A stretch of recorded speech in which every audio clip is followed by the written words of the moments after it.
Did you ever think you would make it? I feel I'm so close I could taste sweet victory. I know this life meant for me.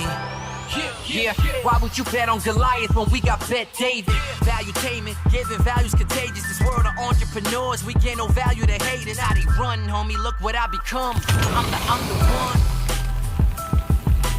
one. All right, episode 512 podcast, lots of stories. Let's get into it, folks.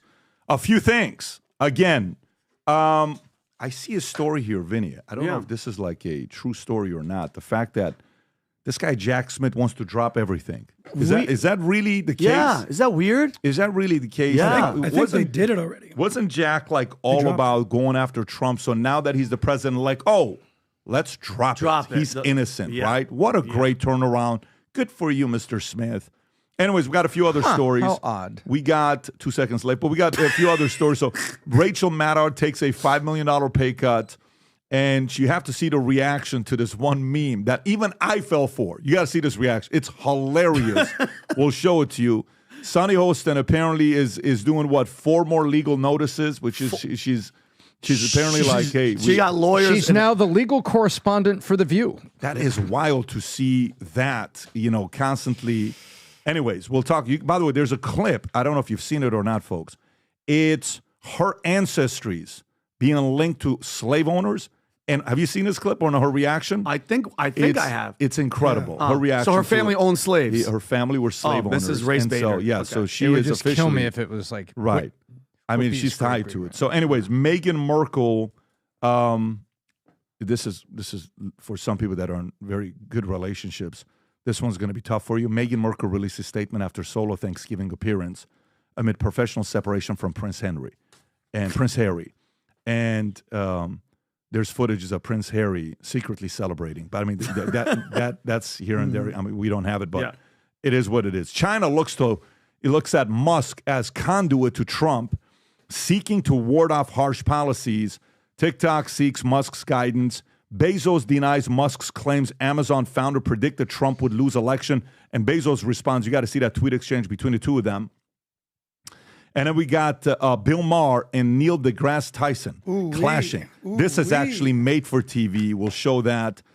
Netanyahu faces UK arrest over ICC warrant. And there's a bunch of reaction to that with different states. Canada's Trudeau says he would arrest Netanyahu on ICC's orders.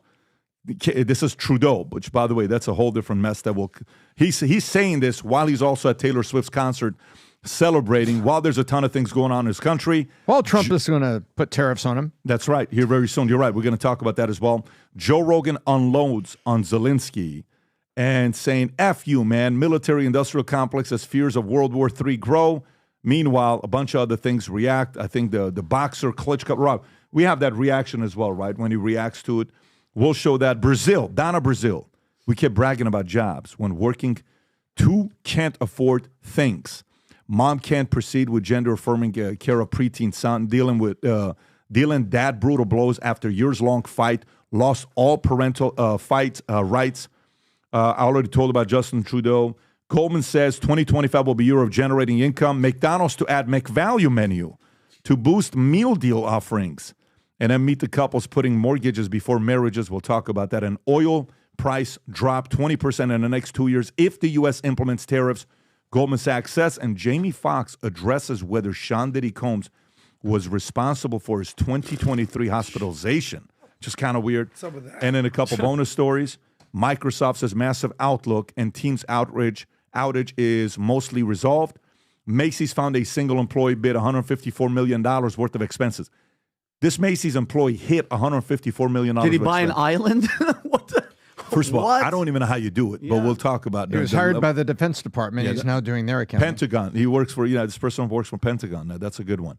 CNN weighs expanding primetime anchor Caitlin Collins' role to chief White House correspondent, replacing Jim Acosta. Trump border czar, Homan, said something to the Denver resistance mayor. You just have to see this. It's phenomenal. And then obviously the tariffs that are coming up is exciting to see what's going to happen there with Mexico, I believe China, and Canada. Having said that, gang, a couple things. One, today, the last hat we had, the 1 out of 500, It's gone. It's sold like you wouldn't believe. And the one that's 1 out of 50, I believe there's a couple of them selling on eBay for $4,000 or $5,000, numbered hats, because it was only 50 of them. Today, we are dropping a blackout hat. This will go in no time because it's only 250 of them. This is blackout. Late at night, in the dark, you put it on, you can see the Valuetainment, the Future Looks Bright hat. This is limited edition, numbered on the site, out of 250. So first come, first serve. Place the order. It's numbered, again, out of 250 blackout. We're going to put the link up there for you to get, vtmerch.com. Go place your order. And by the way, for some of you guys that want to wear business gear, business attire, these polo shirts, I wear them 2-3 times a week with the Valuetainment logo on it. It's incredible. It's comfortable. It's fitted right. If you want to place an order of those as well, we got some of those available that just came back in. It's in full stock. I highly recommend whatever you're going to order, go order it, because on Thursday, you know what starts on Thursday, put it in your calendar. Massive Black Friday offer starts Thursday morning. We'll be doing a podcast on Thanksgiving, but these numbered hats will go in no time. Okay, having said that, let's get right into it. Rob, do you mind playing the clip? The clip I want to start off with is the Bill Maher with Neil deGrasse Tyson. The reason for this is because we had Neil deGrasse Tyson on, and I've been on Bill before, and we had a great time. He spoke 90% of the time. I sat there, had a glass of water. And so it's fun watching some of the infighting, because in here, the amount of things that Neil deGrasse Tyson, the scientist, is saying that Bill Maher can no longer take it.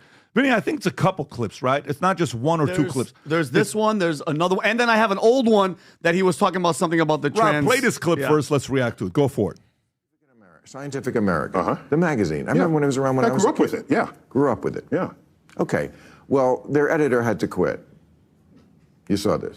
Yeah, I heard about it because she expressed some opinions, right? Yeah.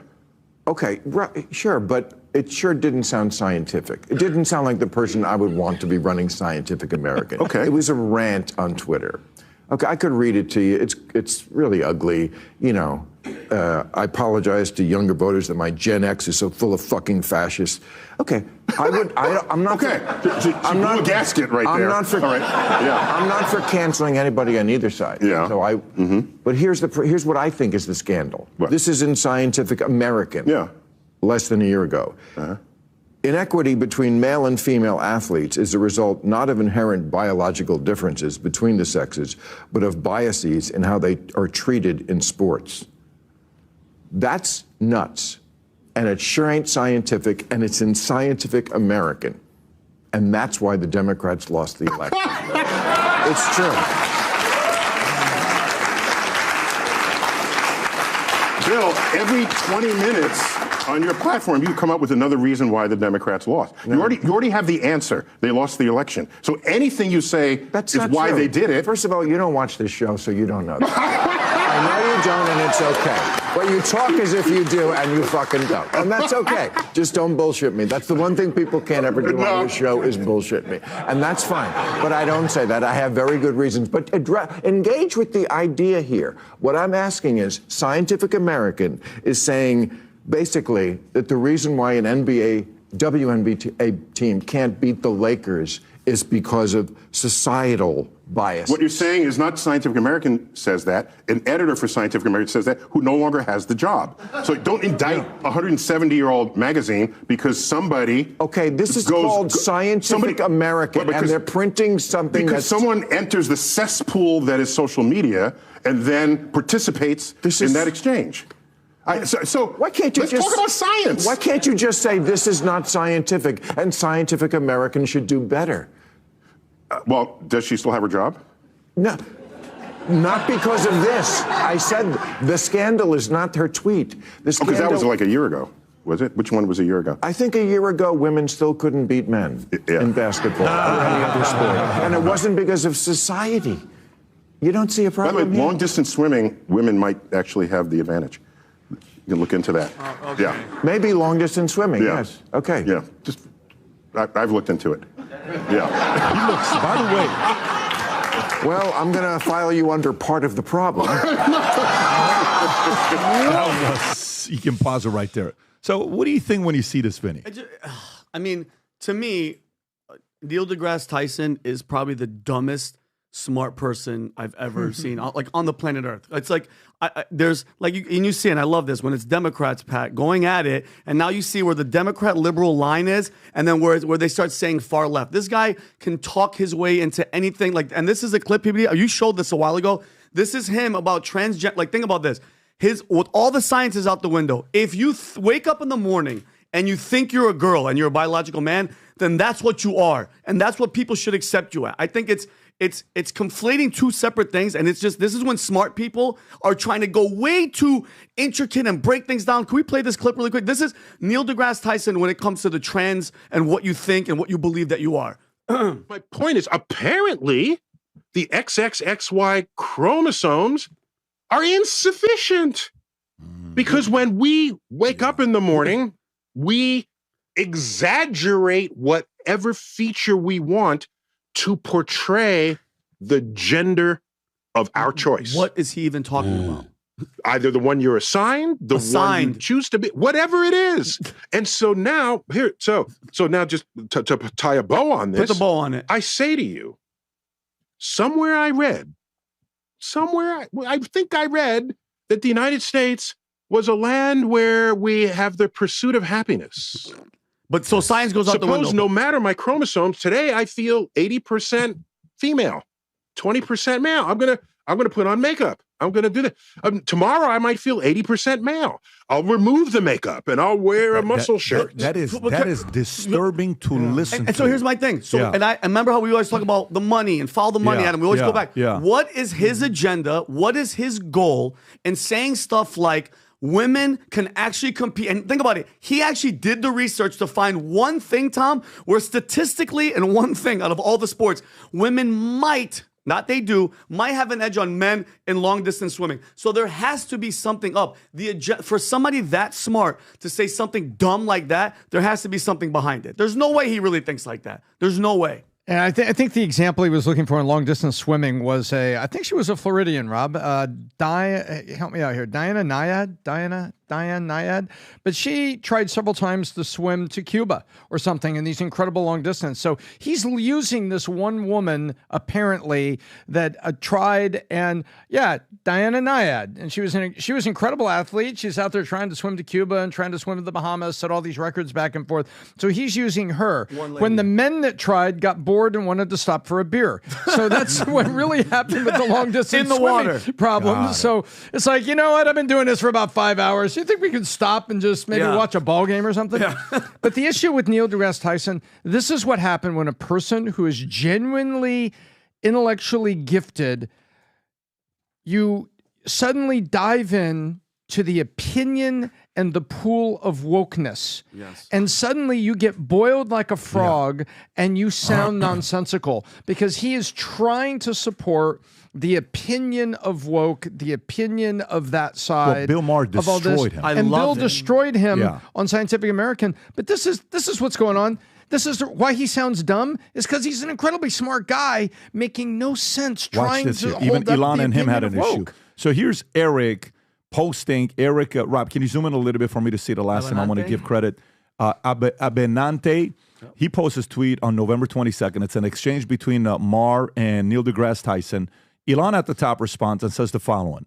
He says, wow, they really don't get it. Mars is critical to the long-term survival of consciousness. Also, I'm not going to ask any venture capitalists for money. I realize that it makes no sense as an investment. That's why I'm gathering resources. Play the clip, Rob. This is another one. Watch this, folks. How soon could Elon Musk realistically send humans to Mars? Another good question. I have strong views on that. My read of the history of space exploration is such that we do big, expensive things only when it's geopolitically expedient, such as we feel threatened by an enemy. And so for him to just say, let's go to Mars because it's the next thing to do, what does that venture capitalist meeting look like? So, Elon, what do you want to do? I want to go to Mars. How much will it cost? $1 trillion. Is it safe? No, people will probably die. What's the return on the investment? Nothing. That's a 5-minute meeting, and it doesn't happen. So we agree. I'm not for going to Mars. Okay, wait. I got nothing against Mars. What I'm saying is, Here's how we get to Mars. Ready? China leaks a memo. Doesn't even have to be true. They leak a memo that they want to put military bases on Mars. Right. Then we're on Mars in 10 months, but NASA doesn't have a spacecraft, but Elon does. Here's my spacecraft to Mars, and we end up paying him to use his spaceship to get to Mars. And that'd be easy for China because Mars is already red, right? So that'd be an easy sell. That'd be an easy sell. Okay? That's how. So I don't see it happening until governments judge that it's geopolitically in our interest. Otherwise, I don't see it as just an I don't know. He's gone from a scientist to a nut. And apparently, he only owns one tie. One tie that has the galaxy on it, and now he's anti space exploration. I mean, that could be the branding thing that he's doing. I don't have a problem with that. But what I will tell you with this is, you know the clip when Elon is in tears crying because the guys that were his heroes were laughing at him, and he says, "How do you feel about some of these your heroes?" Yes, and he's getting emotional, right? Oh, really? Yeah, it's actually an incredible clip to watch, and I've showed this clip to my my sons multiple times. The bottom left. No, Rob, go back. You just had it. Go back. It was on his it's documentary. The bottom left. That one right there. Netflix. Right there. Go ahead. You can turn on the audio. Go for it. Are American heroes who don't like this idea. Neil Armstrong, Gene Cernan have both testified against commercial spaceflight in the way that you're developing it, and I wonder what you think of that. I was very sad to see that look because those guys are, those guys are heroes of mine, so it's really tough. I wish they would come and visit and see the hardware that we're doing here, and I think that would change their mind. Look at that. They inspired you to do this, didn't they? Yes. And to see them casting stones in your direction. It's difficult. By the way, let me tell you. Let me tell you something about this thing here. The only way a person is able to go through the pains that they have to build what they build, you have to believe in it, and you have to have a high score of childlikeness, not childish, childlike. I read a book. It could have been 48 Laws or it could have been Art of Seduction or one of those books that says some of the greatest leaders of all time had childlike tendencies, like their level of curiosity. So I really want to find out what's going on. Like what? Yeah. Christmas? What's going to be here tomorrow? Oh, my God, I can't wait. Like, how am I going to go to sleep? Like, when we were kids, like, field trip. And when you become an adult, it's like, it's just Christmas. It's Santa Claus. It's like, the other day, went and watched this movie of The Rock. What is it called? Red Notice, Rob? I don't know what it's called. Red something? You're a parent. I thought maybe you've seen it. Red something like with The Rock. It's called something. I don't know. A red one. I freaking loved it. It's the story of he is the bodyguard of Santa Claus. Okay? It's actually a very good movie. And we're going in. I'm telling Tico and Dylan and Son, I said, you guys know this is based on a true story. And they're like, what are you talking about? I said, Dad, stop. I'm telling you. I said, so then they're like, well, Santa's not real. I said, dude, if you don't think Santa's real, what makes you think you're going to get a gift on Christmas? That's hilarious. You say something like that, you insult Santa. He may not come through for you. And they're looking at me.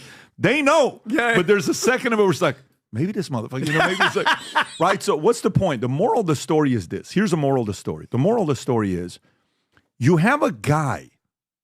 How many more times does he have to prove to you that he specializes in doing the impossible? Mm-hmm. What else does this guy have to do for you to realize he's not doing it for money? What does he have to do? Tell me. SpaceX? Tesla? X? Boring Company? Neuralink? Wanting to cure people who can't see and back pain and all this stuff?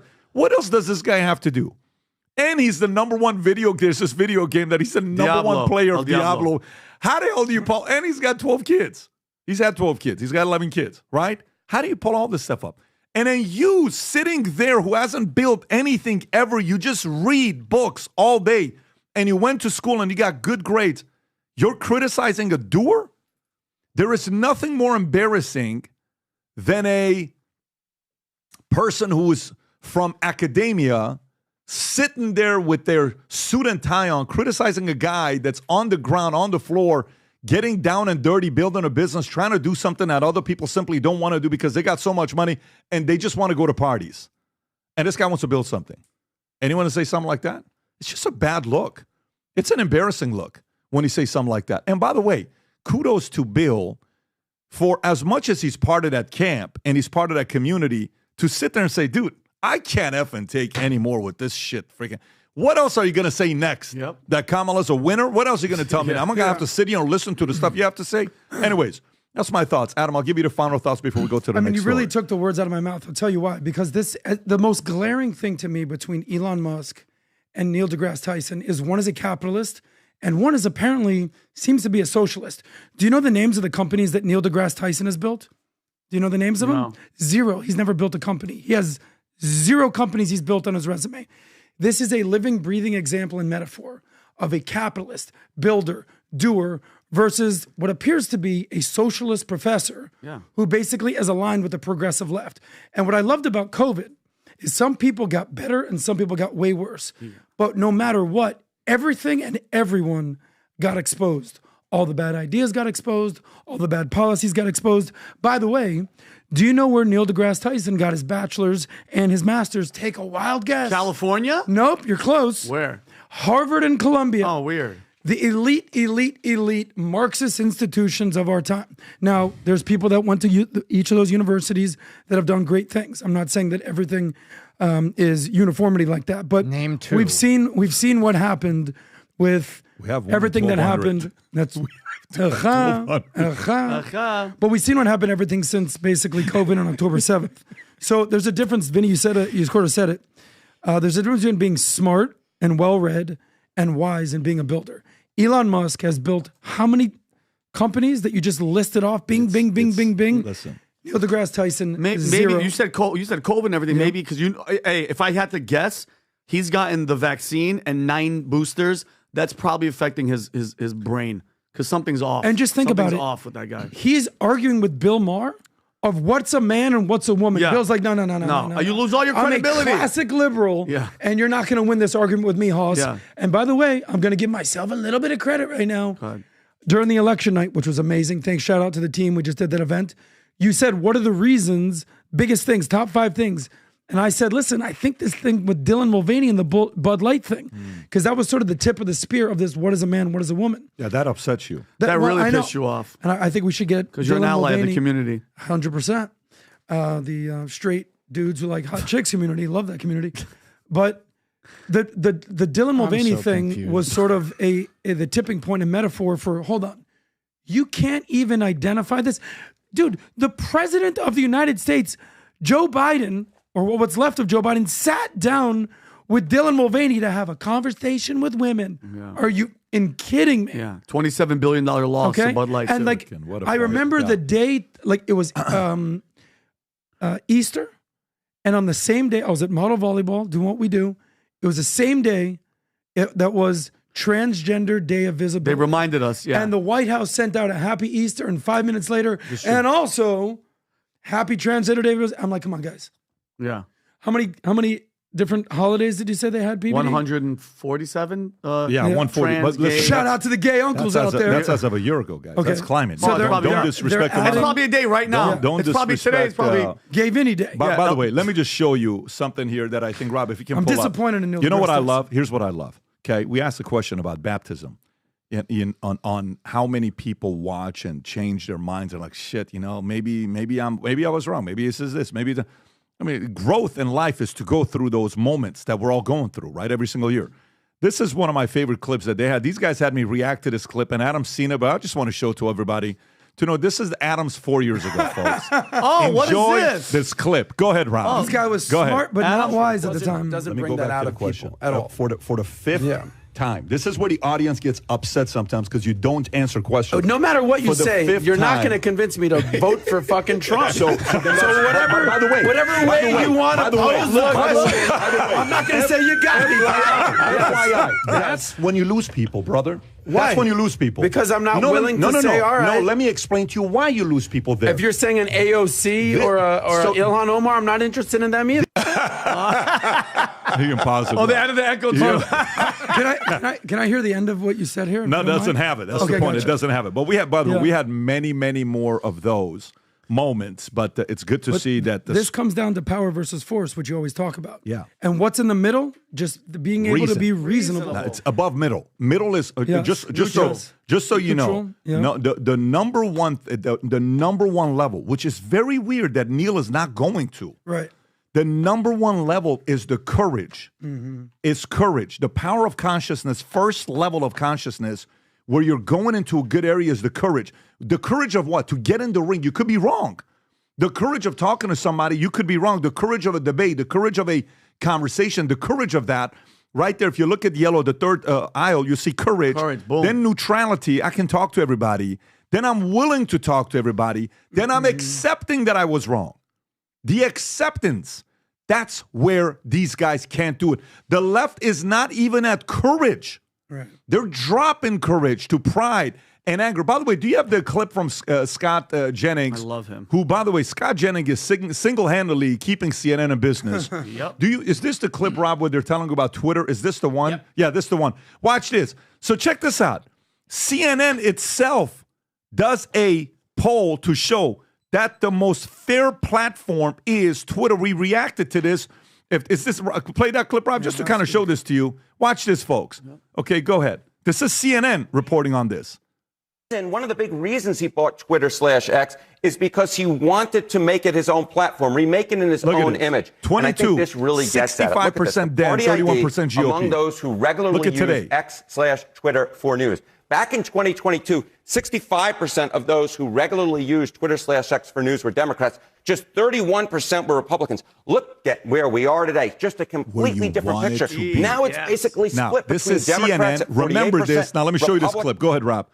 Play the clip of the great Scott Jennings. Go ahead. I heard what you're saying about X. I saw a survey this week. It's now the most ideologically balanced user platform. Scott, of any platform. stop. It's too early. I just sat down. I've only been here for 2 minutes. You cannot continue to say the show, but you cannot say that. So, That's not the case. Who was the source? Look at this. What I find. We reported it on this network. It's not accurate. It's not accurate. Pause it right there. That's hilarious. I love that. A CNN host who doesn't watch CNN says we're wrong. How funny is that? You tell me what's fun. Play the rest of the clip. This is the funniest thing I've seen in my life. Go ahead, Rob. But my point is, can I reframe it a different way? Because the site changed radically, right? So whether you think the voices it is somehow more balanced now, that's fine. But no doubt Musk's influence is profound, and that you open it up and now you're there with his opinion, and he is now part of this administration. So does anyone else think that there should be this greater concern about billionaires purchasing media companies? Okay. Would you be worried if Bill Gates controlled MSNBC? No, because he's sane. Because MS. Can I just say one thing? Well, nobody cared when what I want to do. Mark Benioff bought Time. They don't care if their billionaires do it. He's saying. So what I want, you know how they put subtitles on things? You know, you can do fact check, false, true, false. I want under it to say feelings, facts, data, emotions, feelings. When they say things, well, he's evil or he's this. No. I love what Bill Maher says. Engage with the idea, engage with the concept. Half the time these people are saying things, it's just pure, raw emotion and feelings. Well, I feel this way, so I'm going to say it as a fact. She's like, show me the source. Are you flipping kidding me? This network. How about the guy you hired to basically pull all the data? Yeah, that guy. So go have a conversation with him. She's like, Scott, I haven't had my coffee yet. Don't give a shit. Yeah. You're just feelings. Here's the facts. But, by the way, facts don't care Mark about your feelings. Benioff, if I'm not mistaken, retweeted something of Lex Friedman interview that was taking place with Javier Milei. Okay, watch what he says here. So Javier Milei, now remember, Mark Benioff is who? This is a guy that owns, keep going lower, right? No, go back. You're in the right place. Keep going lower. Keep going lower. It's going to come up. You'll see Javier Milei. With Lex Friedman. Keep going, right there. Okay, go up and then zoom in on what he says. He says, one of the most compelling 2 hours I've listened to, a world leader. I had greatly misunderstood Milei. His holistic perspective on economics, philosophy, society, history, and spirituality is profoundly inspiring. This is a man that on the concept of power versus force is willing to listen and is accepting the fact that some of the opinions he had on Milei was wrong. And Benioff, guess what? Good for you. He owns Time Magazine, about to sell it. It doesn't help that he went from 4 million subscribers on Time Magazine to 1.6, but still, the fact that a $10.7 billion man can get up there and say something like this is where the Neil deGrasse Tyson and others should look at this and say, you know what? He's showing signs that he wants to maybe look at some other arguments instead of what we've been buying into all this time. Well, on the power versus force, if you can bring that up, you know how it was pride? Yes. There's another word for pride. It's called hubris. It's excessive pride. I had to put, because you showed that video, when you have hubris and pride, it's unwilling to admit that maybe I'm wrong. Maybe, just maybe, I've been given the wrong information, or my feelings won't allow me to be willing or have the courage to admit that I was wrong. So a lot of these people have hubris, excessive pride. I think it was Icarus who flew too close to the sun in Greek mythology. Yo, with the Icarus. Wow. Yo, you dropping Icarus, dog? Yo, it's not even 10 o'clock. Listen. Don't make Tom start speaking Guys, German right now. Today's With some podcast Greek gods with the wax wings. Can I give a shout out to my sponsors? Yeah. Today's sponsors, shout out to Adderall. Sometimes when you take your pre-podcast, you highlight. It just shows like Icarus comes out and all this Greek mythology. Let's go, baby. But anyways, let's go to the next story. Now, by the way, that's a joke. I'm not. It takes two. They're not one of them. But let me go through this next story. All right. This is funny, guys. Imagine you're the mayor of Denver, and you talk shit and you say, there is no way I'm going to abide by what these guys decide to do with the border. And let me read this to you. And then Tom Homan responds to him. Here is the mayor of Denver upset at President Trump and Homan because they're going to clean up the border and possibly deport a lot of illegal aliens. Look at his reaction. Go ahead, Rob. I would certainly protest it, and I would expect other residents would do the same. Trump's new borders czar, Tom Homan, has said that he is willing to arrest leaders like yourself for standing in the way of these policies that they want to enact. Would you be willing to go to jail for these things? Yeah, I'm not afraid of that. And I'm also not seeking that. I think the goal is we want to be able to negotiate with reasonable people how to solve hard problems. Republican and Democratic presidents in the past have all tried to find solutions to these problems. President Reagan helped people get access to work so they could stay and support themselves. Biden and Harris worked on restricting entry at the border to close down. There are a lot of ways to approach this problem. We don't think it has to come to this. But yeah, I think when you look at, Ralph Carr has always been one of my heroes. He was the governor who in the middle of the internment of Japanese Americans said this was the wrong thing to do. And he stood up. It was unpopular. People were mad at him about it. That was in the middle of wartime. If the president or any of his actors are doing things that are illegal, go to apple and oranges. Yeah. Go to the other one. Well, here's. I love this. Here's. Go ahead. You heard this mayor out there in Colorado. I want to get your reaction to it, and I want you to be clear about who has jurisdiction, the federal government or state and local governments. And if you're a sanctuary state or city, are you breaking the law? You're absolutely breaking law. All you have to do is look at Arizona versus U.S. You'll see these breaking law. But look, me and the Denver mayor, we agree on one thing. He's willing to go to jail. I'm willing to put him in jail. Because there's a statute. It's Title 8 United States Code 1324 III. And what it says is, it's a felony if you knowingly harbor and conceal an illegal alien from immigration authorities. It's also a felony to impede a federal law enforcement officer. So if we don't want to help, that's fine. He can get the hell out of the way. But we're going to go do the job. Yes. President Trump has a mandate for American people. We got to secure this country. We got to save American lives. And I find it shocking that any mayor of a city would say, President Trump's been clear, we want to concentrate on public safety threats and national security threats. I find it hard to believe that any mayor or governor would say they don't want public safety threats removed from their neighborhoods. I mean, I don't know what the hell is going on in Denver, but we're going to go and we're going to fix it. If you don't want to fix it, if you don't want to protect his communities, President Trump and ICE will. There you go.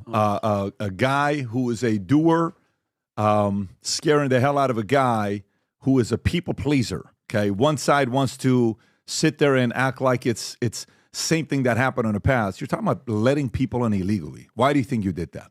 You left the border open for 3 years. You want the American people to sit there and believe that it was just accidental, that happened? Oh, it's just not a big deal. No one's believing it. Now, the right people are getting hired and things are going to get done. Can I correct you just really fast? Go, no, I don't. No, just this is Vinny. Go ahead. I have to correct you. Sonny Oshana, go ahead.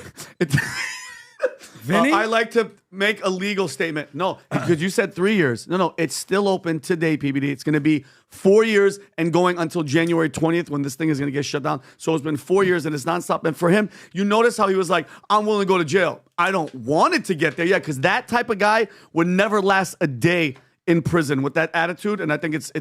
By the way, it's Denver, Colorado. These people act like they give a damn, but he's probably getting paid, and they're going to get votes. Yeah, I look at this and I see the standard playbook of the left. Bring up something so over the top and try to draw emotion out of the other side. Trump is Hitler. Trump is Hitler. This is Tiananmen Square moment here in Denver. No, it's not. It's moving criminals out of your city so that the people can live safely. But guess what? When the left runs out of logic, they go to feelings, they go to over-the-top, high emotional response statements, and it's completely unsurprising. And if he really wants to go to jail, then the Denver mayor better get used to the words, "Hold still, Mrs. Johnston." Wow. Tom's grabbing those shoulder blades again. Nice. Yeah. By the way, what is the most watered down word these days? Hitler. Racist. Oh, Hitler. Nazi. It's like you're just watering down what words actually used to have meaning. By the way, it's very upsetting to me. I think it's upsetting to me because we take huge tragedies in history and we've somehow minimized their history in the minds of the children growing up so they can't really understand the true horrors of what happened and the villains of history that need to be seen as villains on a 10 out of 10 scale. And suddenly it's all casualized. I think that is criminal. He makes a great point to Adam, doesn't he? Like, now because of the left, they have successfully made Hitler a word that people now go like this. Now Hitler, because they go like this. Everyone's Hitler. And this makes people now go like this. Younger people go, well, maybe Hitler wasn't that bad if he's pro country and pro this. You know what I do? I say, did Trump kill 6 million Jews and 10 million people? Well, no, he didn't do that. All right, did they invade all these countries all over Europe and try to take over the world? No, he didn't do that. So leave it to the left. Leave it to the left to make Hitler not bad anymore. I don't know if I'll ever get a Tiananmen chance. Square. Exactly. I don't know if I'm ever going to get a chance to use this reference. What? But did you ever see the movie? It's a parody. Don't Be a Menace to South Central. Course. You've seen this movie?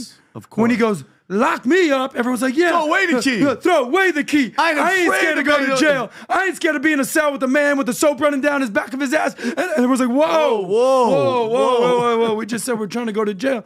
That's a Denver mayor right there. He's not gonna I'll go to jail. I'll sleep with 3 men at the same time. Whoa. Hey. Yeah, baby. All right. Peaceful protest. All right, let's go to the next you know one what I'm here. talking We're about. going to let's go to the next one. Rob, so Joe Rogan. It was in the documentary. Joe Rogan is reacting to Zelensky and what they're doing out there where as much as the back and forth people are seeing the feud, we are very close to potential World War III, and people are just flirting with this idea. You know what? It's not a big deal. You can send the long-range missiles. It's going to be okay. Okay, Zelensky, let's send the long-range missiles to Putin. Okay, Putin. Hey, here's what's going to look like if you F with us. This is what these nuclear weapons we send you. No, it's okay. It's not. Nothing's going to happen. And so Joe is sitting here saying this. Go ahead, Rob. The world we're living in now, and that's L.A., and that's New York, and that's a lot of places that got fucked up by incompetent people. I don't know. I just feel safer knowing, like... Pull this microphone with your face. I feel safer knowing that Trump is in office. I do too. I feel great about it. Like I just like. What I don't feel safer is right now they're launching missiles into Russia. Yeah. How are you allowed to do that when you're on the way out? Like the people don't want you to be there anymore. There should be like some sort of a pause for like significant actions that could potentially start World War III. Maybe that would be a good thing that we would like to avoid from a dying former president. Mm-hmm. It's the whole thing is nuts. I mean, look, I don't know shit about politics. Zelensky says Putin is terrified. You know who he's talking to? Fuck you, man. Fuck you people. You fucking people are about to start World War III. Yeah, it's crazy. Russia fired a missile today. I feel like they fired an intercontinental ballistic missile for the first time ever. It's the first time one of those has ever been used. That's insanity. It's fucking insanity because those intercontinental ballistic missiles can have nukes on them. This one didn't, but if it does, the whole world changes. Yep. And it changes because of the military-industrial complex, and it changes because of the money that's going to Ukraine, and it changes because the outgoing president or whoever the fuck is actually running the country has decided to do something fucking insane. Yeah, fucking insane. You don't see him get that like I know. I think we're going to see. Are we still going? I think we're about to see a new version of Joe Rogan. Because when's the last time Joe Rogan reinvented himself? you've always give him his flowers and his shine. Well, he can do MMA, he can do comedy, he can do interviews, he can do so many different things. But think about it. When has he ever publicly voted or endorsed Donald Trump? Never. I've never. It's like, I mean, he's been doing podcasts for over a decade. There's no question about it. But I want you to see the reaction here. Rob, this is, can you tell everybody Klitschko, who this the fighter, is? right? Klitschko. This is a heavyweight champion. Yeah, but he's Klitschko. also, I think, a big player in Ukrainian politics. He is. Go ahead, Rob. Joe Rogan, I listened to your latest podcast. I'm sending you this video to let you know that I disagree. You talk about these American weapons being sent to Ukraine, which you believe will lead to the Third World War. So, let me tell you that you're repeating Russian propaganda. Sure. Putin's Russia is in trouble, so they want to scare you and people like you. His war was supposed to last 3 days. It has lasted 3 years, thanks to the heroism and sacrifice of us Ukrainians. So you're using the only weapon that Putin really intends to use, propaganda. And this weapon really weakens our democracies. Putin's Russia wants to destroy Ukraine quietly. They want America to stay quiet, not great, but quiet. A great America is not an America that abandons countries that defend freedom with their lives. In short, you see, I have quite a few points of difference. If you invite me on your podcast, we could discuss them like free men. I wonder how much of that $180 billion he's getting. What are you talking about? Like, everything that's happening right now is obvious. It's Blinken. It's all these guys that are trying to start a war before Biden is out. There's no even. It's not even a secret. What do you mean? Everybody, start a war? Like not. I mean, start us getting really involved with the war. We're Start a war with, really involved. No, I mean, I agree. No, I agree. We're at war. Listen, we're sending them weapons and missiles and we send them weapons. We send them money. We send them aid. We're in a war, but an humanitarian escalation. packages. But an escalation to where we're gonna deploy our troops for something that should never have happened. I think it's absolutely. I'm going to pose a crazy question. Go for it. What percentage do you agree with the Rogan camp versus the Klitschko camp? The camp, and I'm not putting words in anybody's mouth, from what I discern from this, is World War III is happening. Why are we sending all this money? We got to get the hell out of there. 000. Take parts of Ukraine. We're done. Or, hey, no, they were supposed to take us in 3 days. It's been 3 years. We're doing our fight. Freedom-loving people support us. What percentage do you agree with each argument? Here's my thing. I'm leaning obviously way more towards the Rogan argument because, and I feel bad for the Ukrainian people because they had no choice, Adam. They had no choice. How many times has Putin said, don't get close, don't put NATO, don't do this, and then we constantly keep pushing it. So they're victims in this. That guy is a victim. So what percentage? I'm 80% Rogan, and I'm 20% because I feel bad for the actual people that are there that are suffering because of the policies and the by the way, this is all us. This is the United States. Who's the most prolific money giving to Ukraine? Who is it? Well, it's the United States. It's the United States. It's also What's the EU, reason? yeah. What's the reason? Is it like with the border? Because we care about illegals? No. Do we care about Ukrainians? No. It's all business. It's all money laundering. Tom, am I lying? Am I off? Tom, you want to answer the same question, by the way? Yeah, so I'll tell you where I'm at. 5 things, excuse me, I'm sorry, can be true at the same time.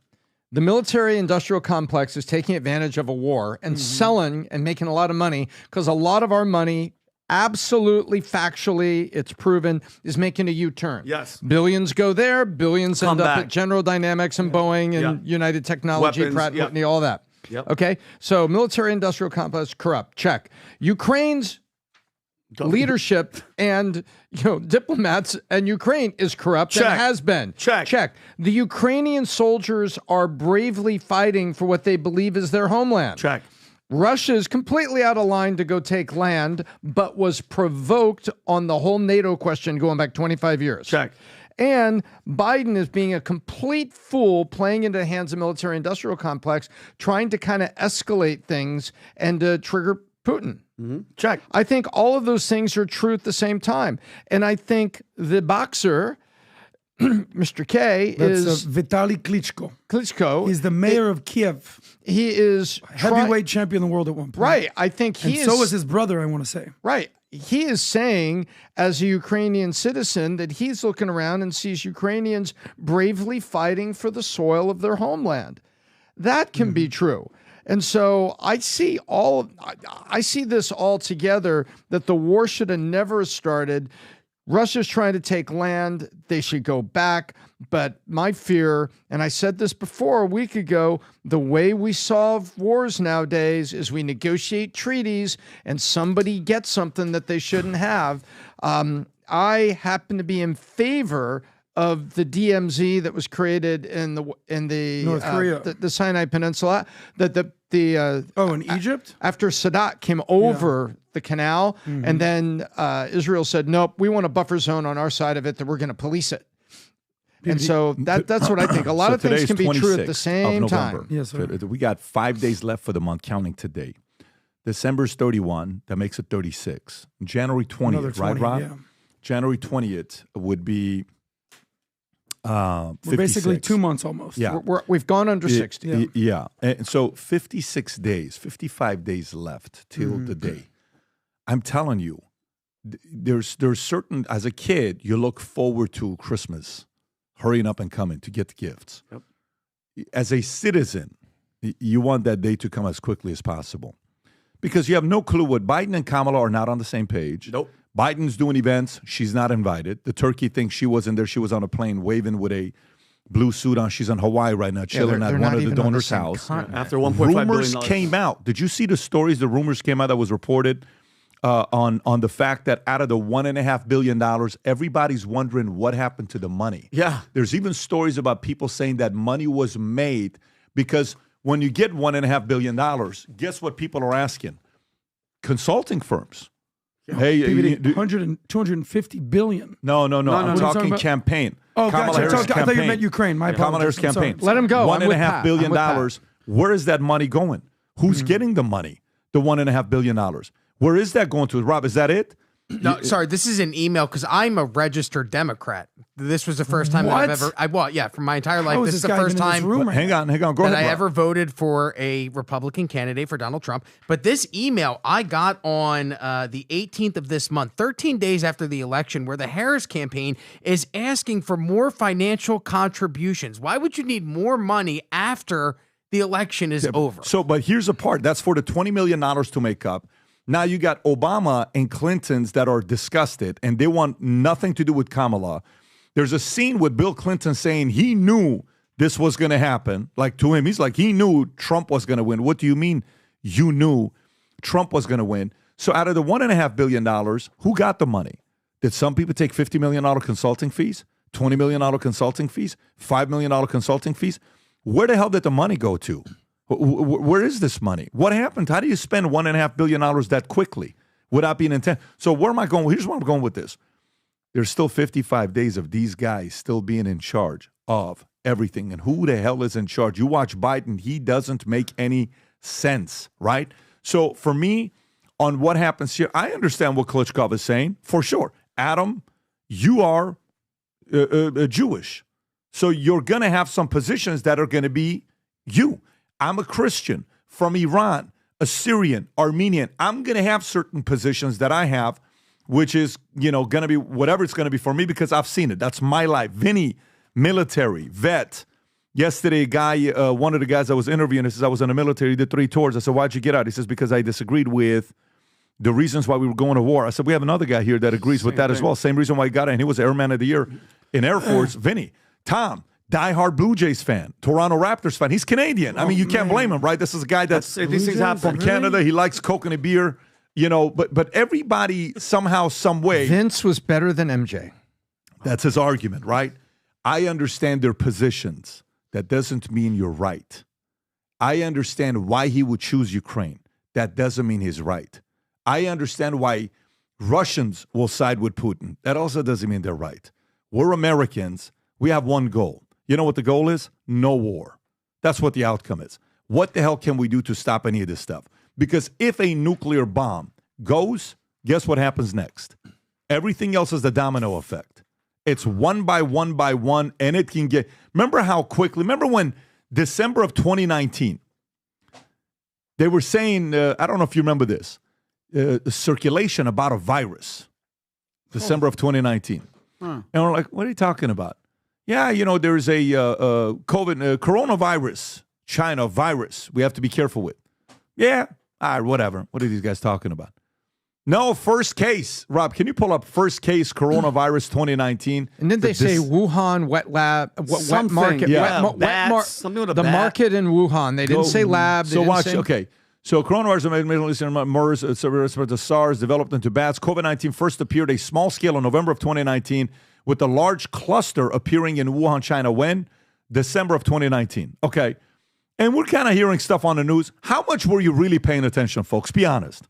Were we really paying attention? Very little. How about in January? Very little. How about in February? Maybe a little bit more. How about the day NBA, Universal, Disney, NHL, NFL shut down? How about then? How were you reacting then? Then what happened to America? Everything changed like this. Remember that? That's how life goes. It's like cancer. You're living a good life. Everything is good. Hey, guess what? What? This is not benign. You actually have cancer. Like this. Hey, what are you doing right now? Are you sitting down? Yes. I'm going to share something with you. It's going to be painful. What's that? XYZ just passed away. That's how life changes. It's sudden. It's unexpected. You don't know what's happening. One nuclear bomb is dropped by Putin because he's sick of NATO. He's sick of the games Biden's playing. He's sick of Ukraine. It goes like this. Then all of a sudden it's World War III, and we're living in it. Then what do you say? Then in 30 years, we have to explain to our grandkids, hey, Grandpa, did you ever, like when World War III happened and 1.2 billion people died or whatever the number it's going to be, because if it happens, it could get very nasty, whatever the 6 million, 8 million, 50 million, a billion, whatever it is, if it gets intense. Did you ever think that was going to take place? No, Pops. Really? No. I never thought it was going to happen. How was it? I was literally sitting there doing my thing, and Russia dropped the first nuclear bomb, and then it was crazy. Shut down everywhere. Military shutdown. No way. Yes. What changed? And then we tell the story of what changed, because that happens like this. Now, some may say, give me a freaking break. That's never going to happen to me. That's never going to happen. That's never going to happen. Look, I'm with you. Future looks bright. We believe that. But we're also 49%, only the paranoid survive. I am for no war. I lived in Iran under war for almost 10 years, and it sucked as a kid. It left a mark on me as a kid. I saw it. It's horrible. There's nothing exciting and fun about it. Every day you're nervous. Every day you're nervous. Every day you're scared. So yes, the goal is to have no war. So I'm saying to you, the next 55 days can't come fast enough where there's going to be at least somebody that these guys fear that he can knock some senses into Zelensky and saying, no, you don't have permission to send long-range missiles. No, Russia, you don't have permission to do this. Let's sit down and talk. Trump will fly to Moscow. He will fly to Putin. He will fly and have a meeting with those guys and say, we're coming to get, if not, putting a tariff on both of you guys. Let's sit down and talk. He will go to them, and he will figure out a way to get this thing to be done with. This is a very serious situation that we're talking about. We can sit here and just kind of think like it's news and life and all this other stuff.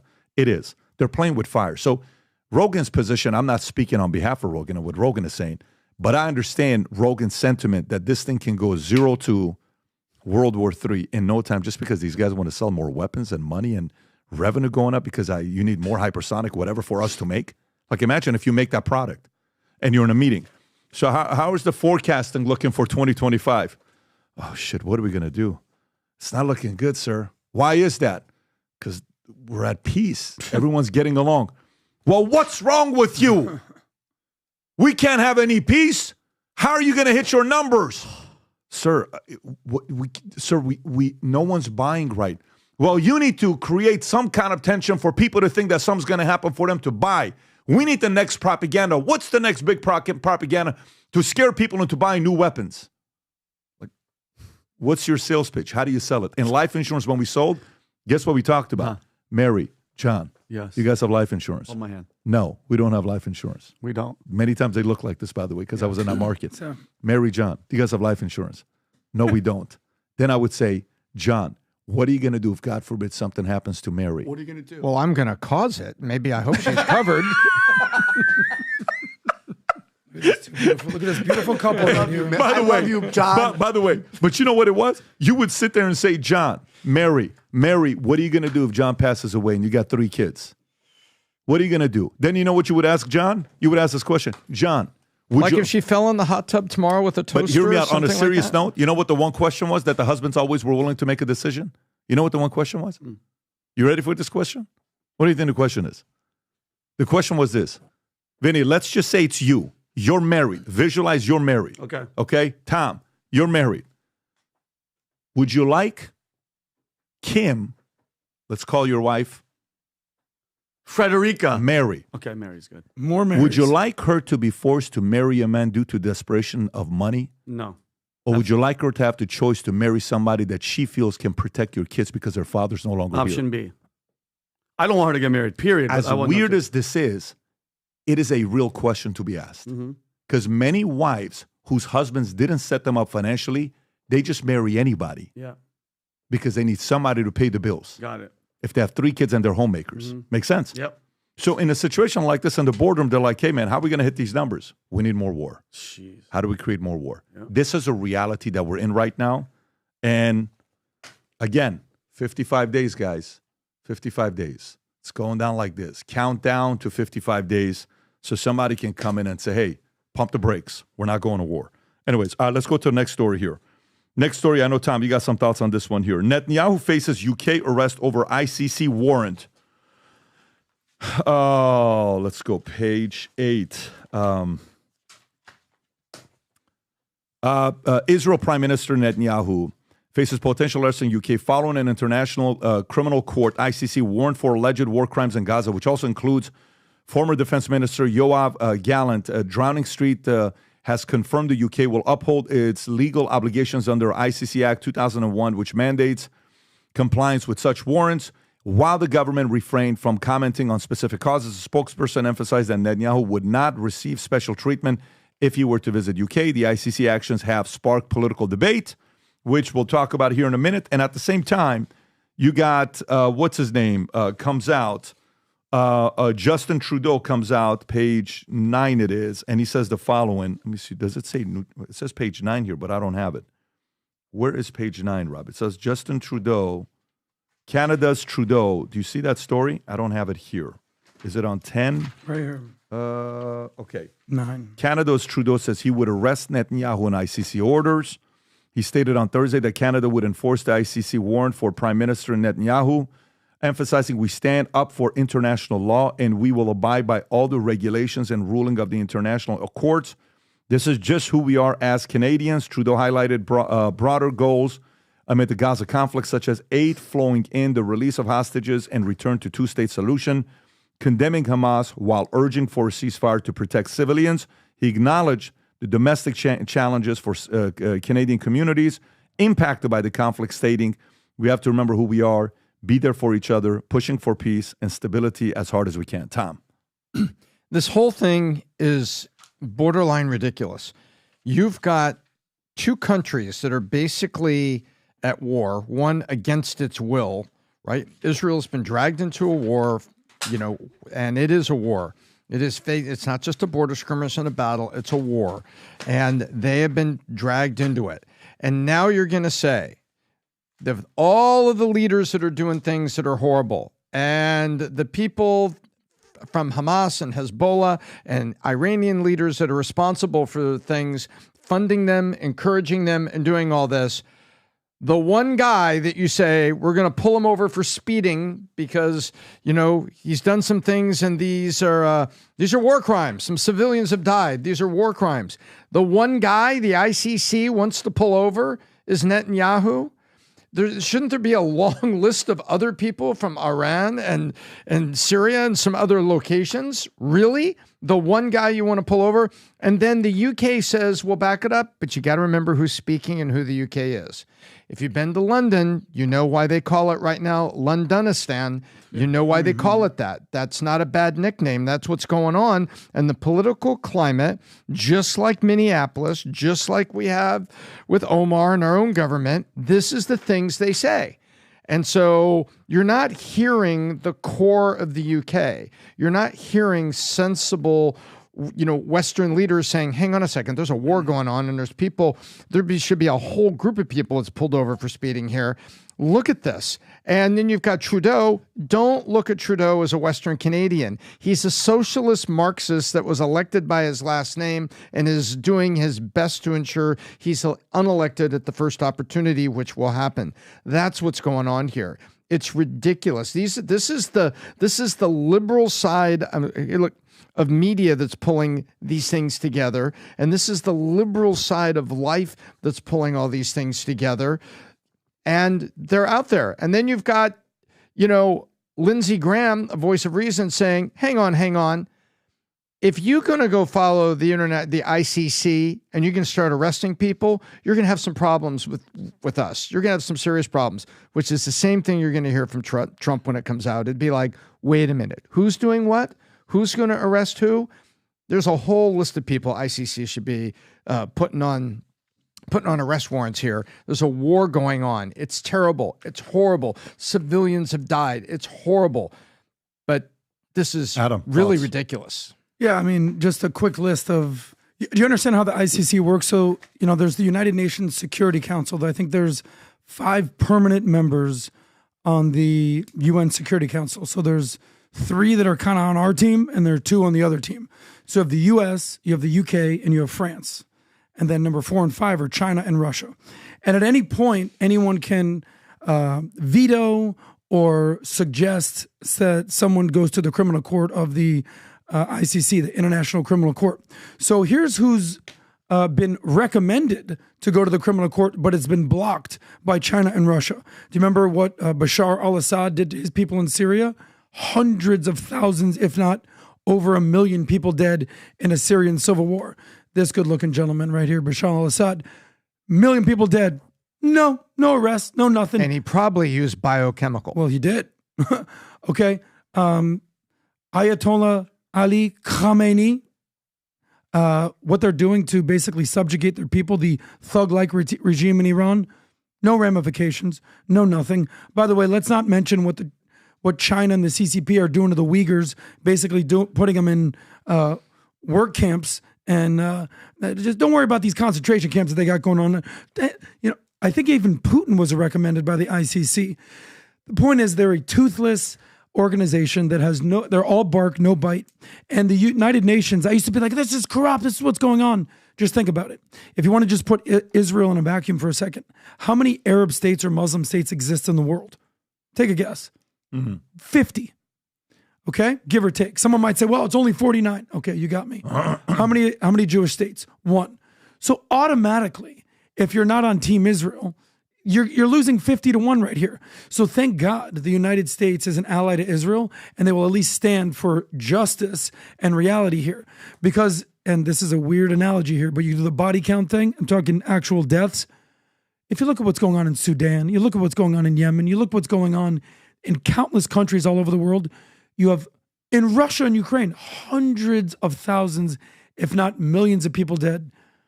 The latest number that came out of Gaza, which is horrible. Nobody wants this war. 40,000 dead. Even Hamas has acknowledged that half of those people that have been dead were actually Hamas terrorists. So you're looking at a 2-to-1 ratio, which is one of the upper echelons of wars. In war, in combat zones, it's not like they're fighting in a field somewhere. They're in towns, they're in buildings. Hamas is embedding weaponry in hospitals, schools, playgrounds, mosques. What is Israel to do? Garages under townhouses. So what we've learned is one thing, and this is sort of the Justin Trudeau analogy here. Up is down, left is right, the sun is the moon, everything's upside down. And if you're a hater and if you're a progressive leftist and you're somehow aligned with the jihadists, you don't tell the truth. Who the ICC has done this with in the past. That's what I'm trying to find out. I just went online to see who ICC's president is. It's this lady named Judge Tomoko Akane, who is Japanese, who is the president of ICC. What I'm trying to find out is who else have they issued arrest warrants for? Okay, can you zoom in so we can see? Okay, so we saw that one. We already talked about that one. Putin in 2023. Okay, keep going lower. Other individuals, president of Sudan. Okay, Gola, Lore, Joseph. Is that it? Let me get this straight. That's it? According to ChatGPT, that is it. Can you go and Google this and say, outside of ChatGPT, who else have the issue?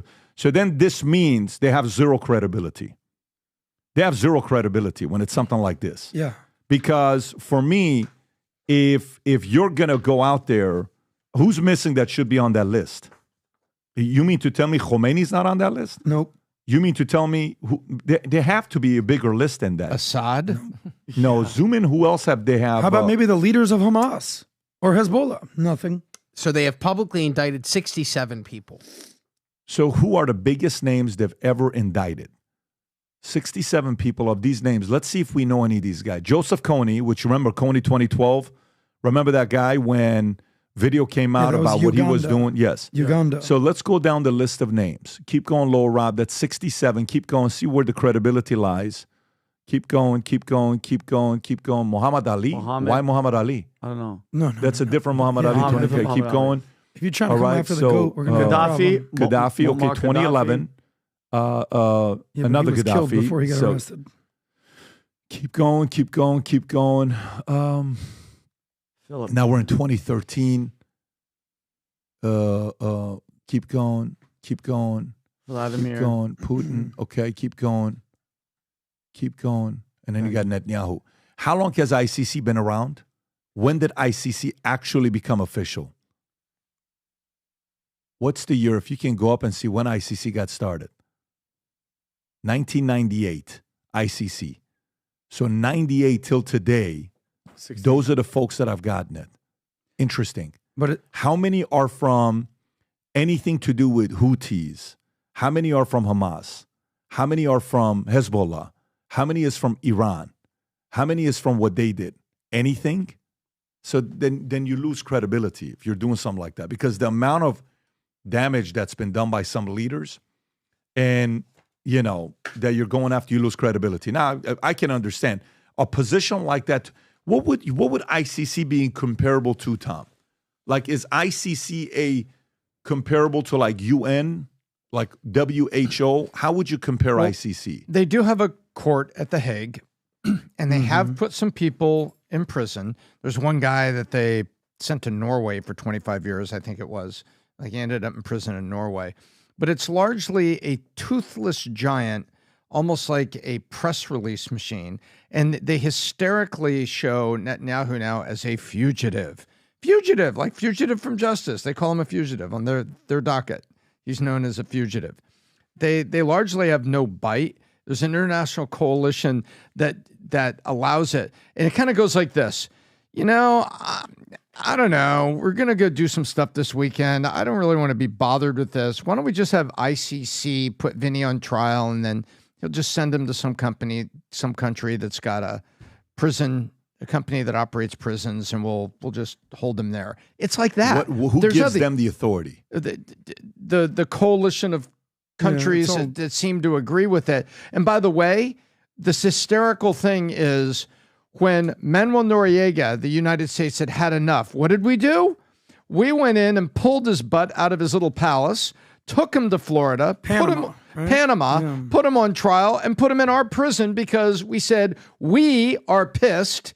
He did wrong. We will take care of this. Thank you very much. Stay out of the frickin' way. That's what happened. But when they don't want to do it that way, Pat, and by the way, that's happened in many countries where countries get mad at somebody and they get upset and they go and they put them on trial in their country. Then they put them in their prison.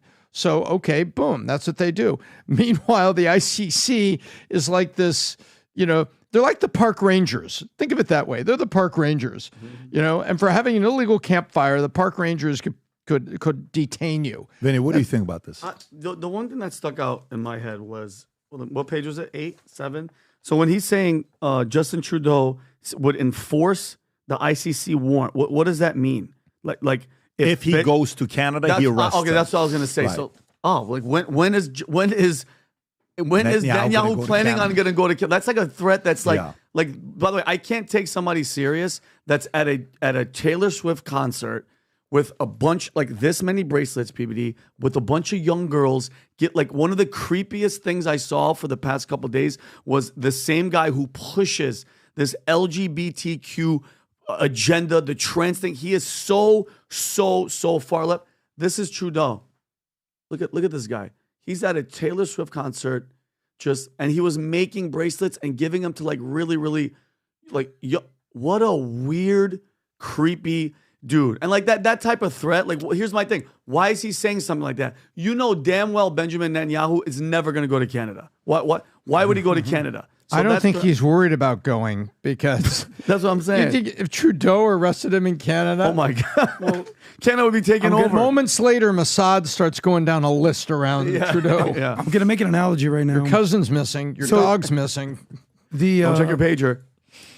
Just some comparable analogies. Justin Trudeau is the Joe Biden of Canada. He's the Walking Dead. His approval ratings are hovering in the high 30s, low 40s.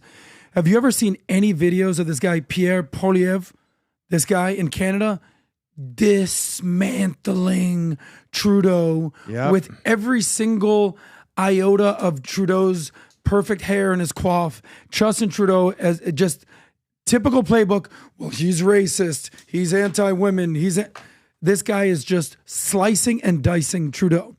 And Netanyahu, as it turns out, he's sort of the Trump of Israel. He's going to get thrown in jail. His approval ratings are low. Nobody wants him. He's as high as it's ever been. People are basically realizing, oh, shit. All the nonsense we were dealing with during COVID, they were going to throw him in jail. Turns out he's eliminating Hezbollah. Hamas is basically eliminated. The Houthis are basically, when Trump got elected, Houthis basically were like, yeah, we're done. So Netanyahu is very comparable, to Trump. And Trudeau is very comparable to Biden. I think we're seeing, but the next time that Canada has an election, I will say this. I think it's October of 2025. I will say this. Goodbye to Trudeau. For the community that doesn't want any war, I can see why they would support this. I can see why they would support it if you don't want war. Nobody wants war. I get that. Other than the military-industrial complex, which you gave a great example of. Sure, but nobody's waking up every day, yay, war. Yeah, war is a necessity sometimes. Some people, don't get me wrong, I'm just saying the people that are for this, all excited about what he's going through, it may be a community that says we don't want any war. So those may be the same people that are Trump supporters saying, hey, hurry up and get in so we can stop all the mess that's going on over there in the Middle East. Who knows? Because some are saying it's going to get in and he's going to back up Netanyahu to go out there and even do more than what he's doing right now. I don't know if that's going to be the case, but we'll see. Again, arrest warrant for Netanyahu from ICC. Let's go to the next one. Okay, sorry. Let's go to the next one. Next story is Meghan. Let's go to this one. Meghan Markle, okay, which, Vinny, I know you and Tom prepared for this immensely, so whenever you guys are ready with your statements, I'm coming to you first. Yeah. Thank you. So Meghan Markle release a statement after solo Thanksgiving appearance amid professional separation from Prince Harry. Meghan released a statement after hosting a heartfelt dinner for Afghan women resettled in the U.S., organized through the Successes Archewell Foundation and their partner Mina's List. She described the evening as fostering gratitude and resilience, and expressed deep appreciation for women's personal stories, adding plans for future gatherings. The dinner was hosted at our place, founded by Shiza Shahid, with attendees receiving cookware as gifts. Prince Harry did not attend Markle's Thanksgiving event, as he was in Vancouver for Invictus game-related activities. The couple had reportedly been navigating a professional separation, with Harry admitting they've been at a crossroad would work. Despite solo appearances, they recently appeared together in a video discussing children's online safety through Archewell. So, Adam, what are your thoughts on the story here? I don't know why they couldn't just figure out how to make content together. By the way, did you see this coming? Is this a surprise to you? Can I hold on, Vinny? He's asking me a question. Yeah, he asked me first, buddy. Okay, I'm sorry.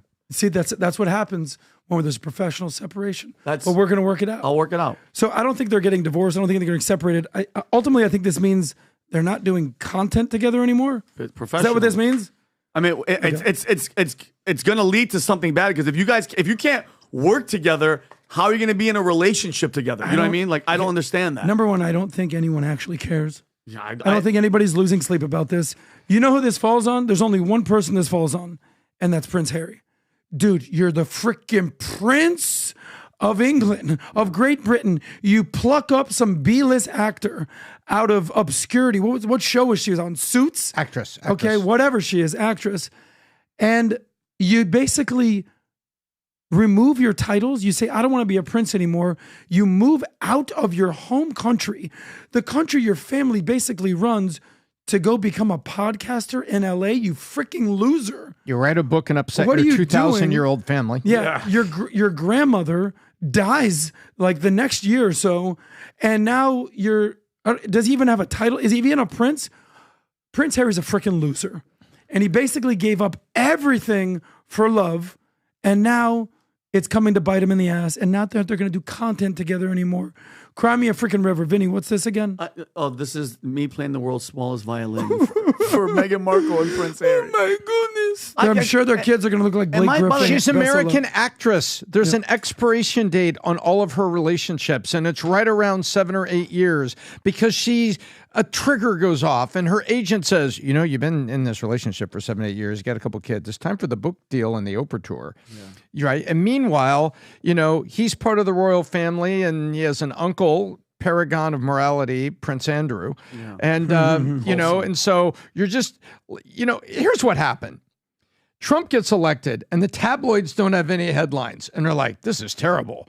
We need something here. We need a headline like Prince's plunging the royal scepter with a starlet on another continent. I mean, they need something. It's what they want. And so you have to stir up trouble, but this is like meaningless. What are these? When we've got World War III about to start, I really don't care about a B-list actress who, okay, maybe she's trying to do good. Maybe she's got a charity and stuff, but there are bigger issues in the world than the home wrecker. Like you didn't know that it ultimately would go this way. Are you PBD. Prince Harry? Are you serious? Yeah. PBD, I know you told me you lost a lot of sleep last night about this. You're running on fumes because you were up all night. I don't know if you were crying. We have extra tissues. Why are you so affected by this story? What happened? Listen, I mean, when we saw this story coming out, on a serious note, what upset me the most about this is Harry's lack of. I tweeted something yesterday. Rob, if you can go to this tweet, go to tweet. It was 20-something points I put up. Right? And I had Dylan read this yesterday. This goes very quickly. This is not easy. 20 qualities that guarantees a better life. Number 1 is gratitude. Okay? And by the way, it's easy for us to read it. It's kind of hard to, what's the next one? No, it's actually gratitude. And being grateful for who? The people that change your life. Harry's a nobody without his parents. Yep. Meaning, the amount of benefits you get from that and you embarrass them publicly on the world scale, what was that? Number 2, having the right perspective.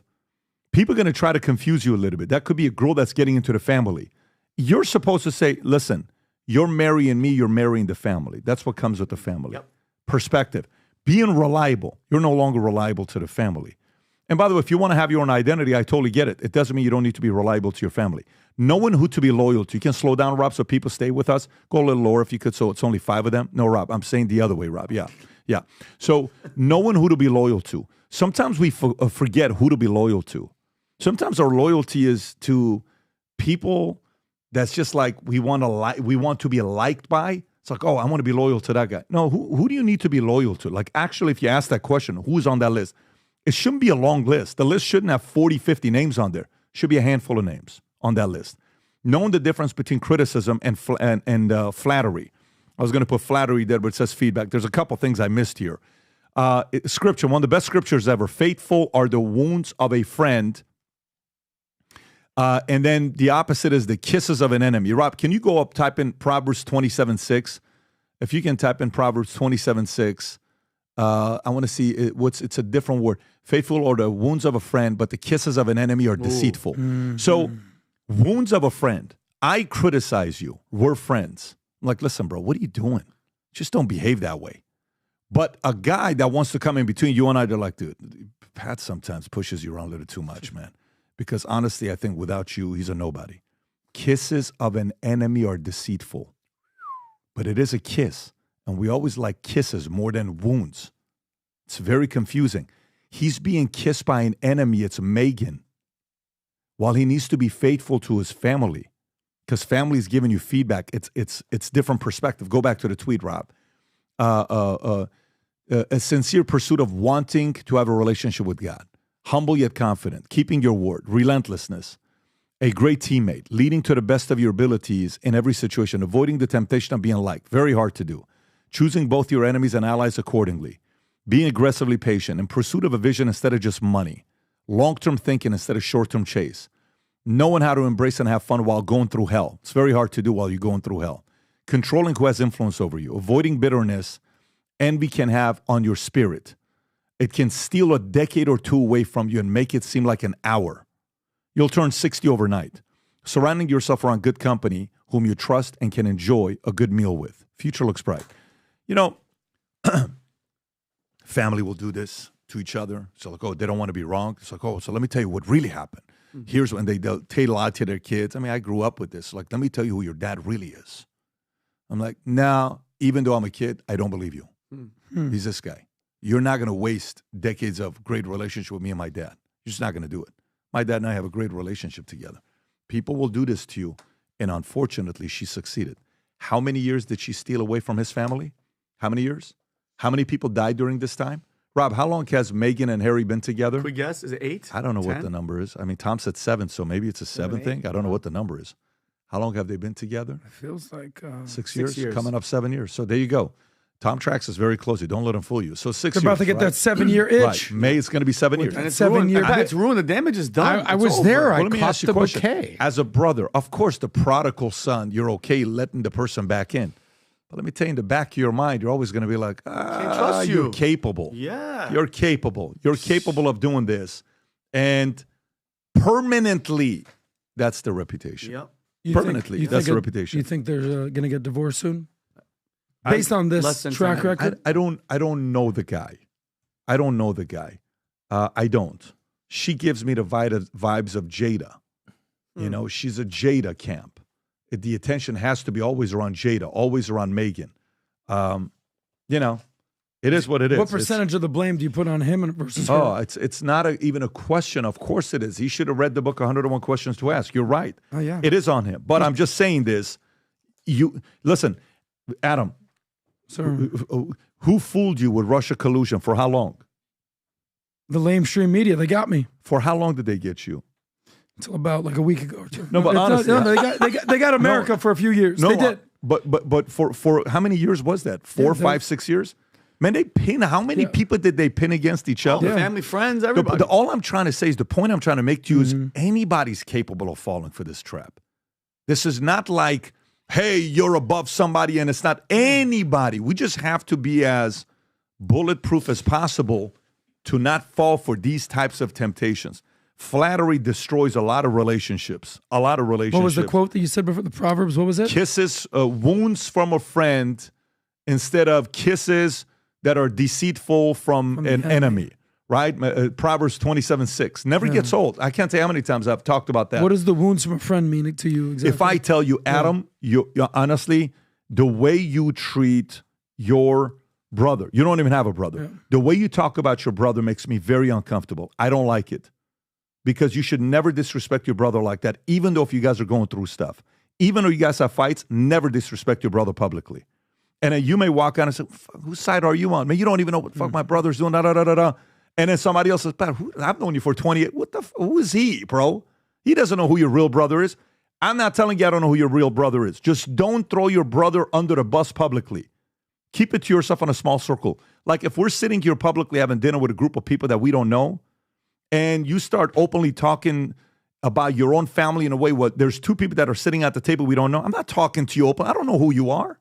Who are you? No, you're not in that community. If we're sitting with a smaller community, we're talking about certain things, I get it.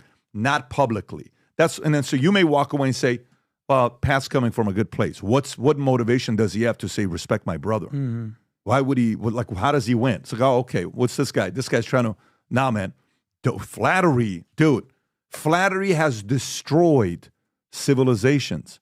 This whole new movie, Gladiator 2, that came out, that I had a hard time watching because every time I'm comparing it to the only movie in my life that I gave it a perfect 10. Only one movie in my life I've given it a 10. that there's nothing wrong with the movie, and that's Gladiator 1. Wow. And you make a movie, you don't even get Russell Crowe's counsel? They make Gladiator 2. Ridley Scott not once called Russell. He's nowhere in the movie. He's alive. He's not in the movie. I know he's got a difficult personality, but how is he not in the movie? I watch this movie. The brother kills his brother in the movie. Why? One guy gave flattery to him. Said, you can run the country better than Denzel. Flattery is so freaking powerful. It is so freaking powerful. When you're in the web of flattery, you know what it says? It's because of you. Yeah. You're doing it. Nobody. Without you, they would never make it. Your husband is nothing without you. Your wife is nothing without you. Your partner's nothing. You're like, oh, they're right.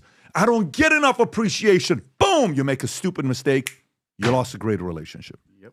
It happens that quickly that when you're in the web, you simply don't know you're in the web. I had this conversation with my kid. I've been talking to them about this a lot lately, just to kind of prepare them because it's coming. They're going to have girlfriends, and they're going to go into families, and they're going to talk shit. You got to be ready for it because it's coming. You know, you want to make sure they're as bulletproof as possible, but they're kids. They're going to go through this next phase. I don't know how the hell we got here, but Meghan, thank you for this content. I think that was very important to understand. All right, let's go to the next one. Let's talk about some good news here, guys. McDonald's to add McValue menu. Let's go, baby. Boost meal deal offerings. We need some good news, man. We need. Finally. You know what? We're going to McDonald's after this. On me, guys. We just crushed it lately. PBD, honestly, you. Tommy, forget Casa. It's too cheap. We're going to McDonald's. All right. McDonald's will launch the McValue menu on January 7th. Why not the 6th, McDonald? Come on. You should have done it on the 6th. Yeah. There would have been an insurrection outside of every McDonald's buying up the McValue type of stuff, featuring a buy one, add one for $1 deal applicable for breakfast, lunch, and dinner. Breakfast options include the sausage McMuffin, sausage biscuit, and sausage burrito and hash brown. By the way, can you imagine you go to McDonald's 99-cent menu? You know, you go to France and you go to dinner, you spend $600 a person. The patty is this big. And they bring out the steak. They're like, I went to a place. We went to this 11 Madison. They're like, and the main course. Oh, Jesus. They brought the main course. Here's the eggplant. I'm like, do you remember this eggplant? Yeah, I didn't want to say anything because I was super respectful. $30,000 later? Yeah. $30,000. I'm getting an eggplant? This guy gave me a shaved carrot. He said, hey, man, this is a filleted carrot. Listen, man, I'm getting distracted, folks. Let me go back to the $5 meal initially launched as a limited time offer will now be part of the McValue platform and extended through summer of 2024. The deal allows customers to choose between a McDouble or McChicken plus small fries. By the way, the small fries is 2 pieces of fries. 4 pieces. What? I'm kidding. 4-piece McNuggets. Fry one and fry a two. small soda. The CEO, Chris Kemczynski, acknowledged that inflation has pushed low-income consumers to eat at home more frequently, impacting QSR, quick service restaurant traffic. Tom, thoughts on this? So here's what's going on. Quick case study coming. Step 1. Inflation has sucked and it affected everything. Okay, that's done. Now we're all together here. McDonald's has been suffering. Inflation has caused things to be expensive. We've seen areas, Vinny, where the rent is so high that McDonald's prices are ridiculous, like in airports or like in a rest area on a turnpike or a big highway. Yeah. People don't realize the rent they pay is so high that they have to charge a lot. Remind me of a sketch afterwards. Okay. And they end up with the like $19 Big Mac meal, right? Yeah. Well, all of that happens on a small scale, and people have been eating more at home. Mm-hmm. So there was a crisis for McDonald's, and that was America's getting healthier and eating at home, which is a terrible crisis. So they got to do something about it. And so now they have to come out with a way to offer a meal at a reduced price. So they're offering the items that are their lowest cost items so they could put these things on the menu called the McValue meal. Well, the McValue meal means the Mc low cost meal, which means the Mc cheap ingredients meal. And then they're heart attack coming soon. Yeah, the Mc coronary. It's like the Mc double bypass. That's right. And so for $1 more, you can add the hash browns or a couple McNuggets. That's what they're doing. And so what they're trying to do, McDonald's is trying to survive. So now I'm going to end the case study. McDonald's is trying to survive. Inflation has driven up their prices. They've got rent issues because commercial real estate was up. They were also kind of facing, and they own a lot of their own land there, and their property taxes are up. There's a whole bunch of things, if you read into the McDonald's earnings report, that have just, they now got to figure out a way. How do we make sure people come into McDonald's to eat lunch? McValue meal. These are the things that cost less, so we're going to offer these, and for $1 you can get some extra hash browns with that or something, and they're doing the best they can. But it still doesn't rank much higher on the healthy food, scorecard. But that's what's going on at McDonald's. They're trying to get us to come in because inflation has made it ridiculous. And by the way, listen, I've always been a McDonald's fan. I mean, the French fries, can we be honest with each other? Like, they're the bomb. You'll burn your stupid. You don't care. Like, you see it come out of the oil, but you keep going. But I just love McDonald's because that's one of the only companies that it's still like, listen, we know it's not good, but just come on. Even Pat, even there, Rob, I just sent you this photo on Slack. Guys, they don't even give a damn about their slogans and their promoting. They came out, you guys know, remember this? They came out with the Land, Air, and Sea burger. Did you guys, do you remember that? Land, Air, and Sea. It's a chicken sandwich, it's the Big Mac, and it's the fish fillet. The only problem is, okay, land is what, Tom? The cow, How right? much is this, like $80? It's like $40. And it comes with a free heart attack on the But you side. ready for this, Pat? So land is the cow, sea is the what? Yeah, what's the the fish, air? right? What's the air? Chickens don't fly. McDonald's doesn't give a shit. McDonald's is like, just eat the damn thing and have a heart attack. They don't fly. Have you ever seen a chicken fly?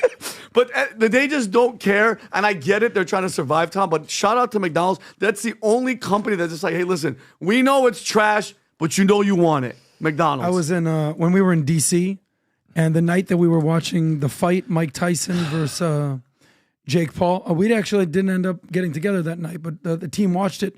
I was so hungry. It's like at 10:30 at night, something like that. I was like, oh, there's a McDonald's over there. So I'm in line. Were you with us or no? No, you was no Adam. No, he wasn't watching. I was with you, but I was at dinner the night, and then, Oh, you were with that girl. Yeah, you were with the girl. We got it. Relax, You're better than us. guys. So I'm at McDonald's, and I'm ordering, and a guy walks in, and you could tell he was slightly angry. He goes, hey, the ice cream machine broken again still? They go, no, actually it's working. He goes, get the out of here. Give me 2 ice creams, man. He was so shocked. So broken that all the time. McDonald's ice cream wasn't McBroken out here. Give me 2 ice creams. He's like, I was like, oh, who else you with? He's like, man, I've been wanting ice cream all day. Let me take 2. Boom.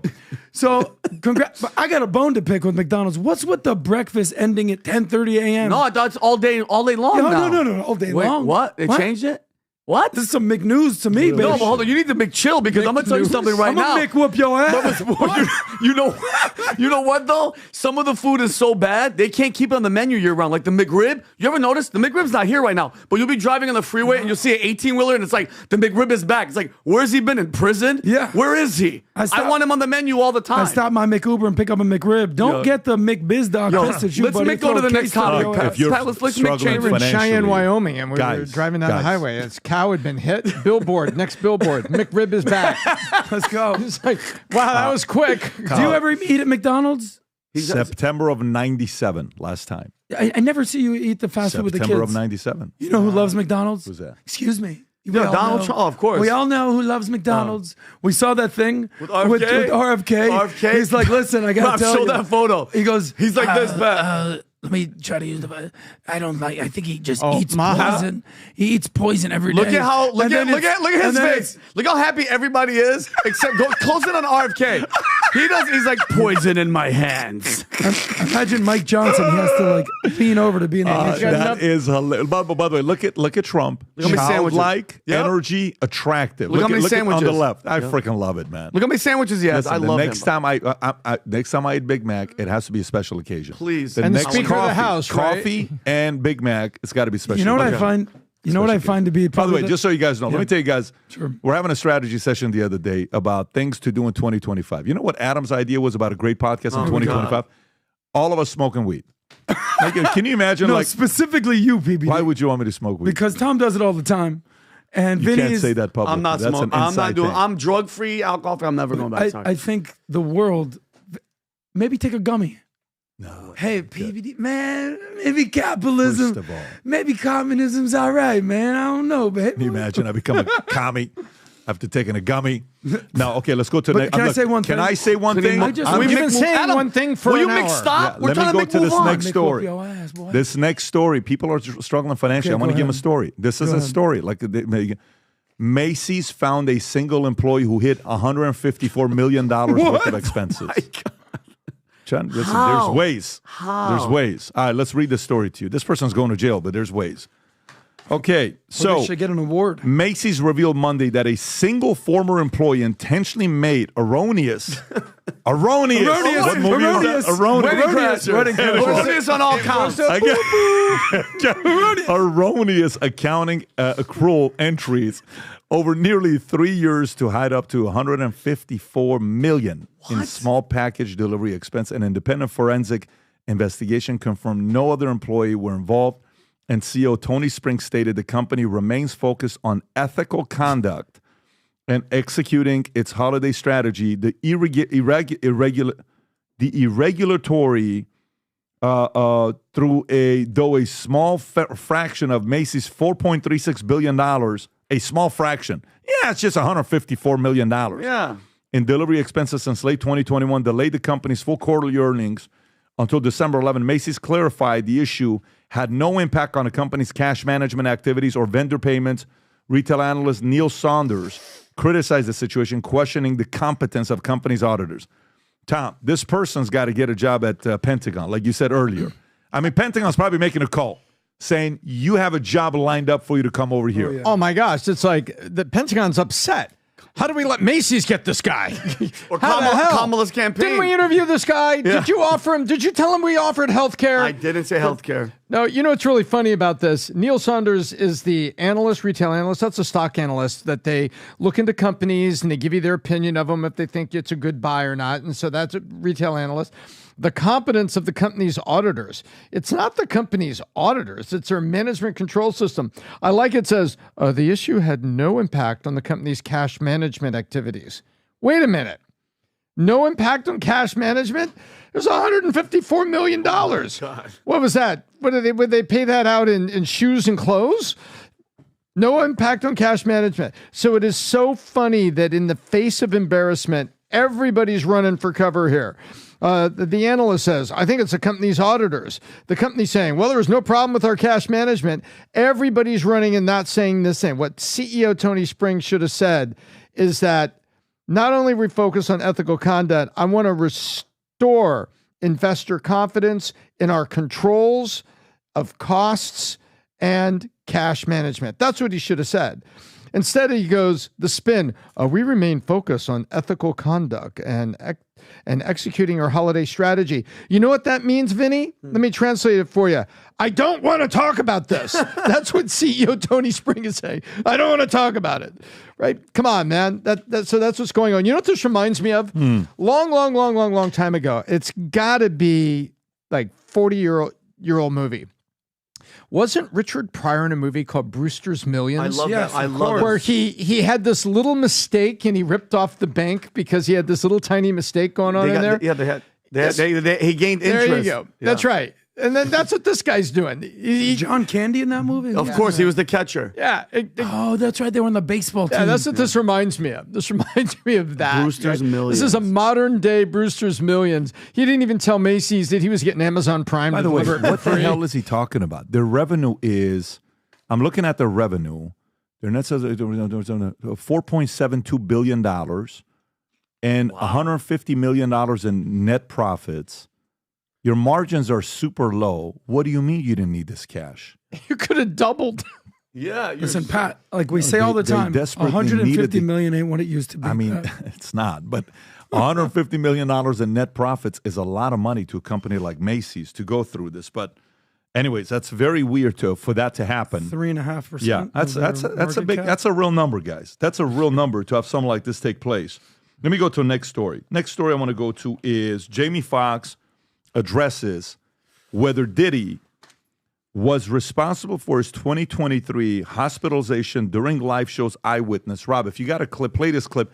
He's not really saying it here when I watch this, he's not saying it. It's because PBD. This is just them saying what we know. But the clip that I sent Rob is of what was his name, Robbie? Big Homie CC. PBD. Good guy, Big Homie CC. Yeah, because so Pat, you know what's going on. So let me read the story and I'll come to you because I thought it was a video there. Yeah. During the tapings of his upcoming Netflix special, what had happened was Jamie Foxx reportedly stated that he was responsible for what happened to him, and Foxx is the one who called the FBI on Combs. According to Choke No Joke, a videographer who attended the shows, another attendee, Dennis L.A. White, recalled Foxx saying, people keep asking me if Diddy was responsible. He was not responsible. If he was, I would have been dead. Foxx also referenced Combs extensively in his routines, joking about topics like baby oil.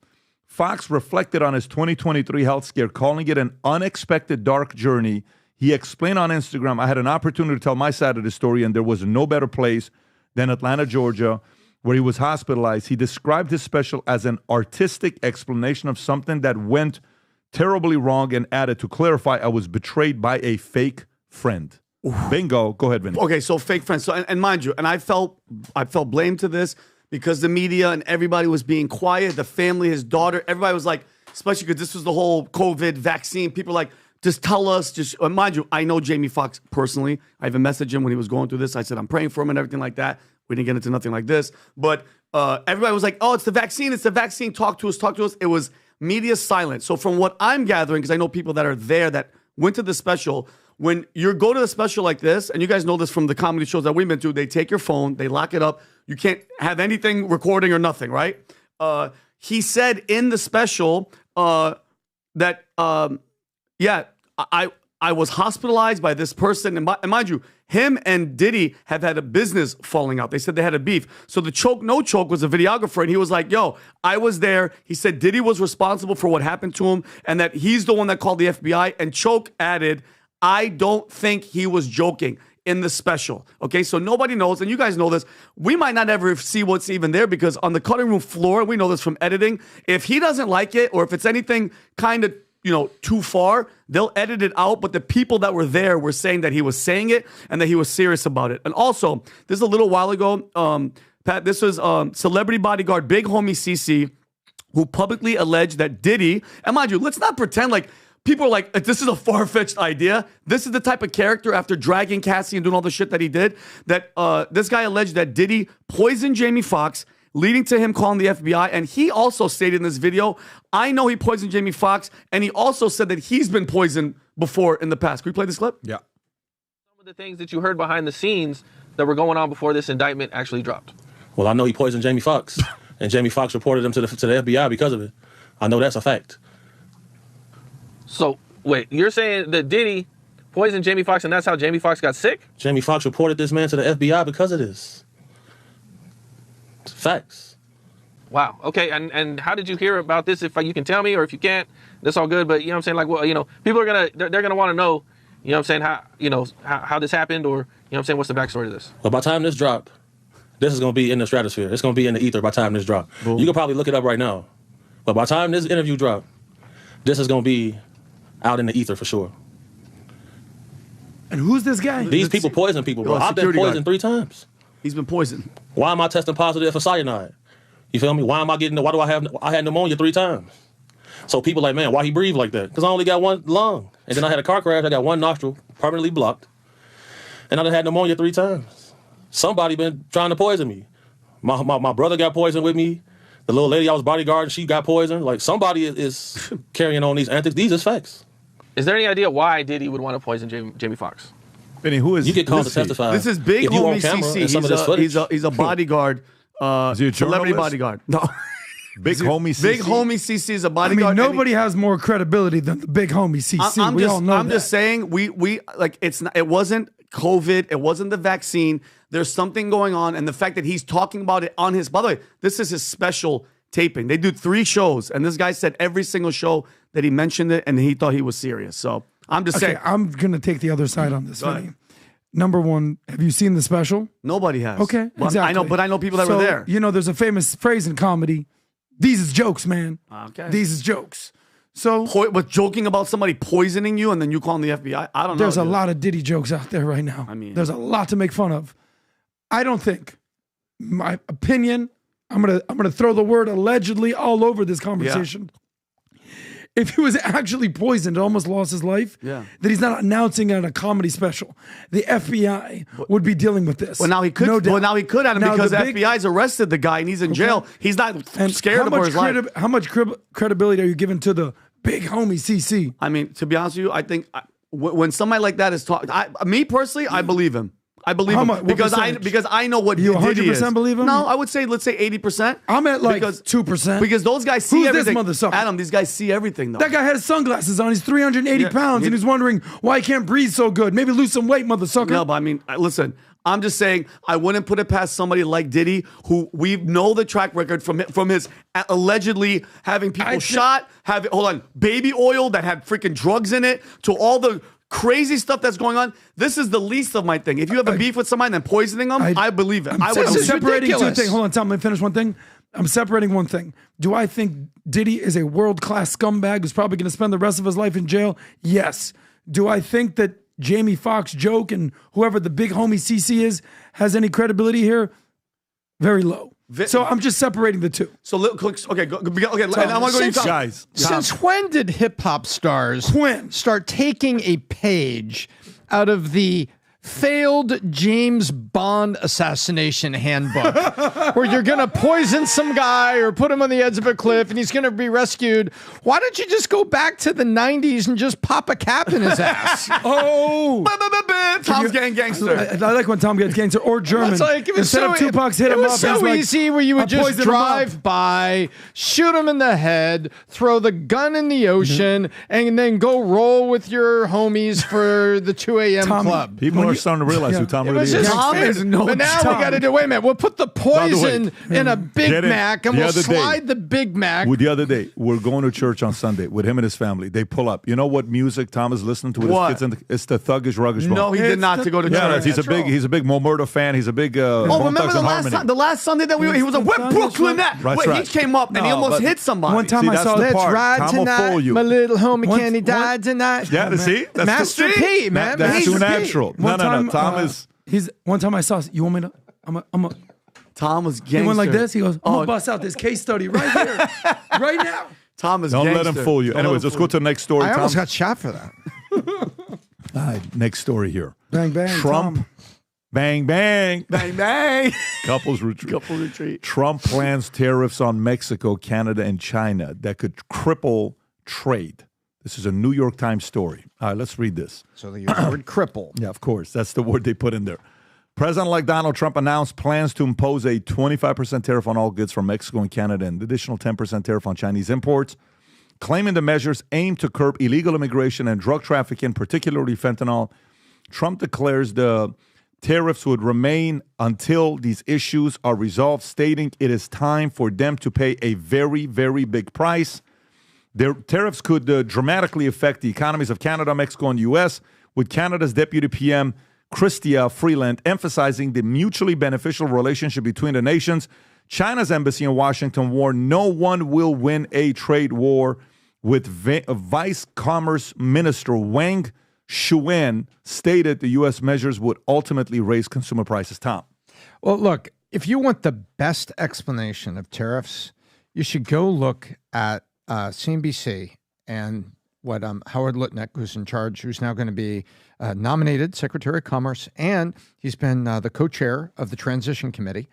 And he pointed out this, that, look, tariffs, you know, the left wants to say, oh, and the globalists want to say, oh, he's going to put tariffs on Canada, so maple syrup coming from Canada is going to be $18. Yeah. No, that's not the way it works.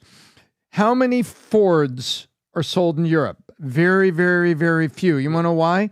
Because a bunch of countries over there have tariffs on Fords because they want to sell their cars. And yet their cars are over here, Porsches, BMWs, Mercedes, and big factories over here. We talked about it on the last podcast. So all Trump is saying is, hey, I'm not just talking about China on tariffs. Mexico, you got to pay for the wall, and you got to be helping me with this fentanyl coming across the border. In Canada, I've been helping you with energy for a while, but you got to help me out on cars here, and you got to play fair. All he's putting him on notice is, y'all got to play fair. That's what's going on here. He's not going to do this. We have some inflationary effect on the American consumer. If anything, if he causes the price of fentanyl to go up 10x, that's a good thing because fewer people can afford it.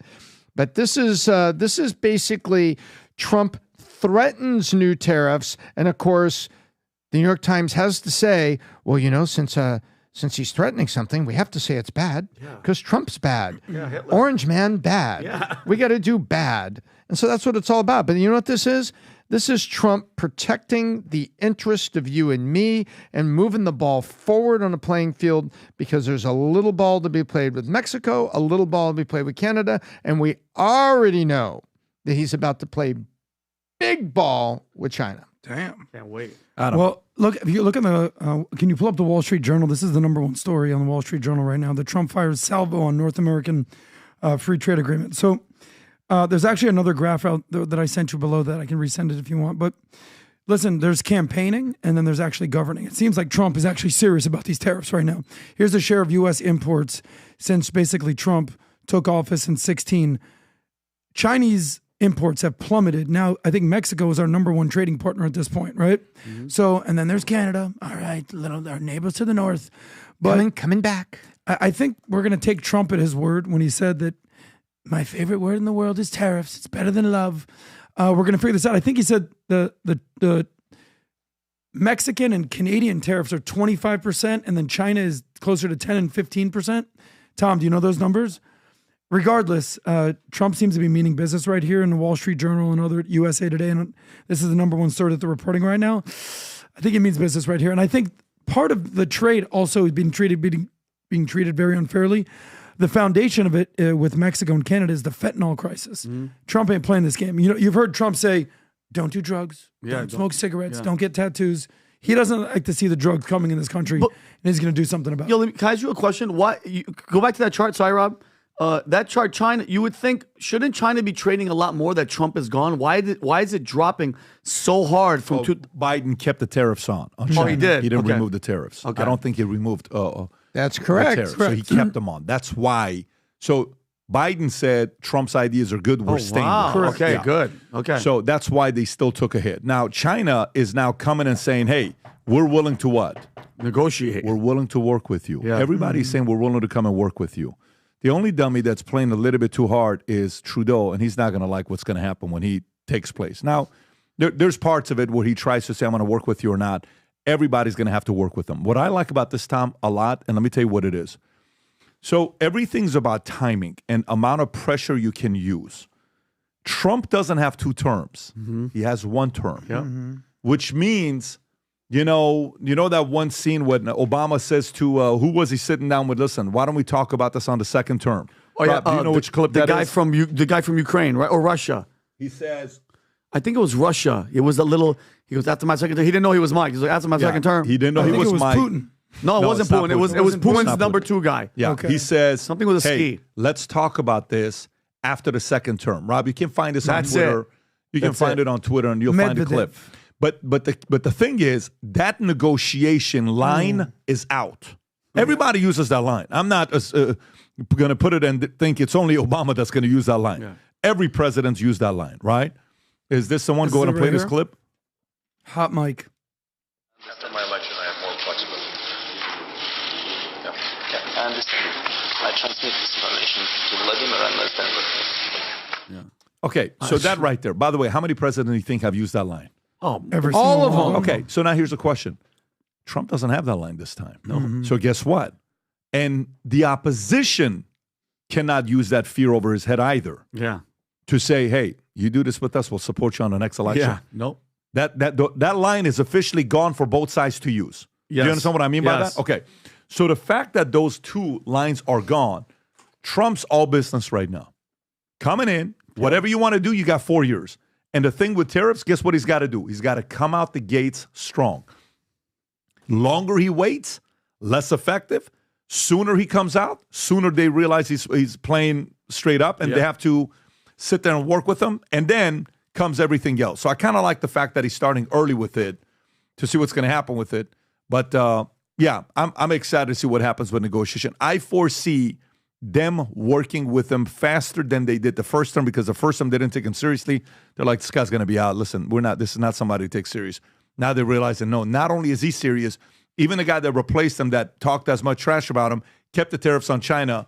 That means he has credibility to say, hey, don't worry about me. Whoever gets elected after me may even continue the tariffs with you. Mm-hmm. So don't fool around here. You better take us seriously. Let me get to the next story here before we wrap up. Picks on Trump on the economy. Yeah, but it's the fact that, some people don't know the stories of what's going on. So which one do we want to go to? Vinny, you have a story with Planned Parenthood. Oh, man. Tell us what's going on there. Okay, so, and Rob, I sent you this. So Planned Parenthood was selling viable, healthy, aborted babies who could have survived outside the womb to the University of California for experience. So, and Rob has this story, Rob. I think I slacked it to you. And in their contract, it states that they own the intellectual property rights and the patent rights developed in experiments done by the body parts. Okay, so Planned Parenthood and the University of California, San Diego, reportedly negotiated fetal tissue donations for research. Emails and a 2018 research plan revealed that they wanted up to 2,500 fetuses ranging from 4 to 23 weeks gestational age, which is almost 6 months, by the way. Now, donating fetal tissue is legal, but selling them isn't. So why is there a contract that gives Planned Parenthood the property rights over the tissue? I think that's kind of weird. And then Planned Parenthood claims that this is all done under the highest ethical standards. But how is it ethical to negotiate the fate of an unborn child if it's a commodity? It's all transactional, Tom. So, and then add to that the allegations of racial disparities. The Spanish consent, look how racist this is. The Spanish consent forms fail to disclose the same commercial value details as the English one. So basically, if you spoke English, you got the full story. They're going to make money. They're going to, if they get the patents, they make money. But including the fact that the tissue could have commercial value. But if you spoke Spanish, they left that part out, which is freaking racist. And they say, oh, it's not profit. But then why does it's in the stipulation in the contract? Valuable consideration is in the contract. So if you're receiving taxpayer dollars and operating, this is a gray zone, and I think we need answers. So Senator Mark Rubio recently called for a federal investigation into the Parenthood based on these findings. So I think it's like unbelievable, Pat, that this is in conjunction, Planned Parenthood with the UC San Diego, that they were in contract saying, by the way, these babies can survive outside the womb. And I don't know, Pat, it was Tico who told me about this thing where they put these, the forceps inside and the baby's moving because it knows about the pain of this thing that's coming, Tom. You've heard about this before. Mm-hmm. So what do you think, Tom? Because this is, by the way, this is all factual. This is factual. They were selling babies for contract, and they were basically saying, if we take this fetus, 6 months old, that could survive, okay, totally healthy baby, we take it and we come up with the patent. You can't, it says we're taking all the money. That's the Planned Parenthood UC San Diego contract that they had. And this is all factual. And at least this is 2 months ago, I think, Marco Rubio, love him or hate him, he's actually standing up to this because it's ridiculous. Tom. Well, look, we know two things. Number one is that you can donate your body to science when you pass away. And if you pass away without cancer or poisoning or things like that, your organs can be harvested. You can elect, like right on your driver's license, you could say, I'm an organ donor. And your corneas, your kidneys and things can go to, or even your heart can go to somebody that needs it. So medical research and donating organs has been gone on for a long time. And sometimes it's an amazing thing. And you see these stories of people that hear a recording of their loved one's heart beating in the chest of a person that received the heart after their loved one died. So all of that's been going on. And now it extends to using the tissue from aborted babies for research as well. The second thing is we need to understand is that abortion is not just a political topic. It's an industry. It's billions of dollars of profit and billions of dollars of federal dollars that are given to Planned Parenthood that conducts the abortions, and then they take the tissue and they profit and use it for research purposes. And so you've gone from the noble act of when you got your driver's license and saying, I'm willing to be an organ donor. Remember that? And they used to put like a dot or something on Green your driver's sticker or license. whatever it was, yes. Yeah. And so that's noble of you to do it, to try to help somebody after. You take all of that and medical research. Would you like to donate your body to science so we could do research on the walls of your heart and things like that to see how things gone? Or, you know, when you're Alzheimer patient passes away, says, can we, or a professional football player, they want to do research on Alzheimer's, dementia, and CTE. Exactly right. All noble. But on the other side of it, there's this profit machine, and I'm just speaking logically of it because I'll get emotional the other ways.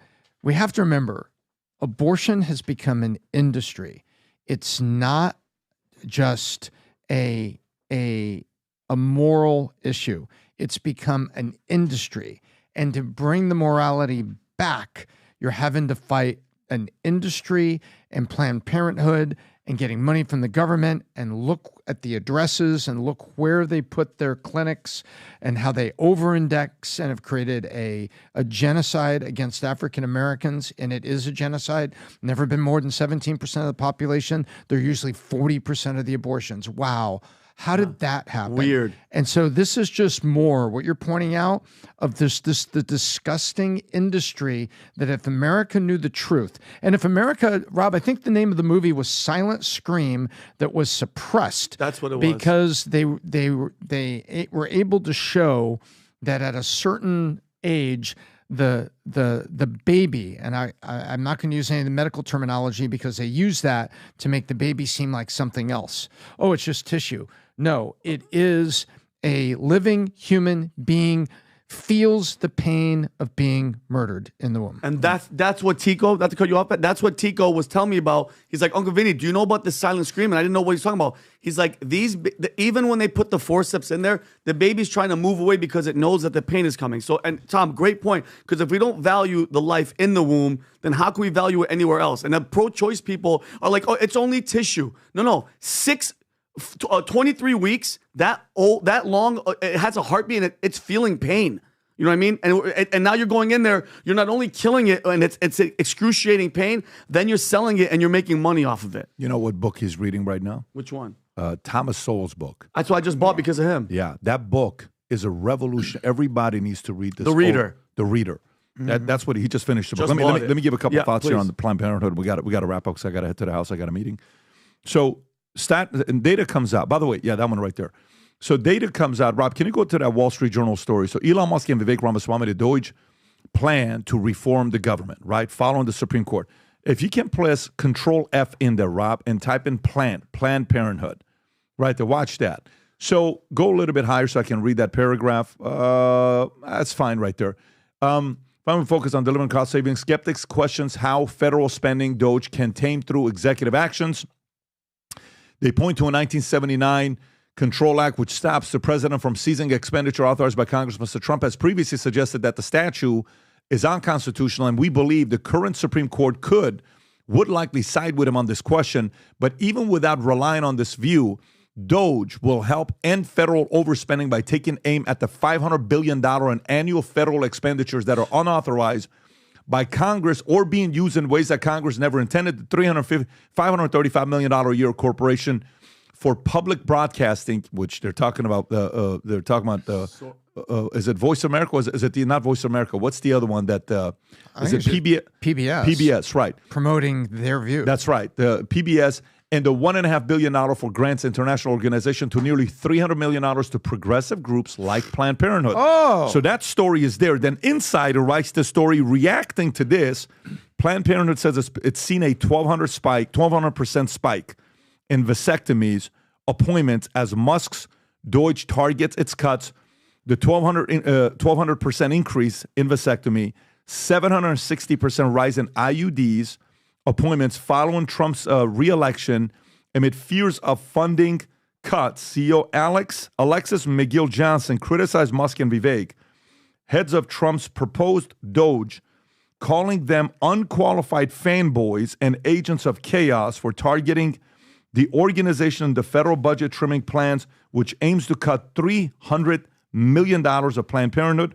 Musk and Ramaswamy argue in the op-ed that the federal spending the $1.5 billion, you get the idea where that's going. So there is a lot of moving parts here. This is not a good season for Planned Parenthood. They're sitting around saying, wait a minute, these guys are probably going to come after us. And what does that look like?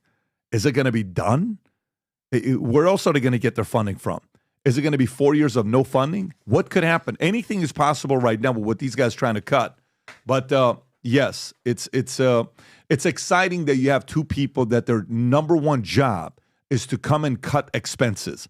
And they're both entrepreneurs. If there's anything entrepreneurs know how to do successfully, those who eventually make it successful, is cut expense. Musk went to Twitter, 7,500 employees, fired 3,750, 1,250 decided to leave because they thought they were next. He ended up with 2,250 employees. That happened within a week or two of him buying Twitter. And X still worked for the rest of us. And not only works better, it's the number one downloaded app right now. Period. It's the number one downloaded app right now. Adam. 48, 49, right?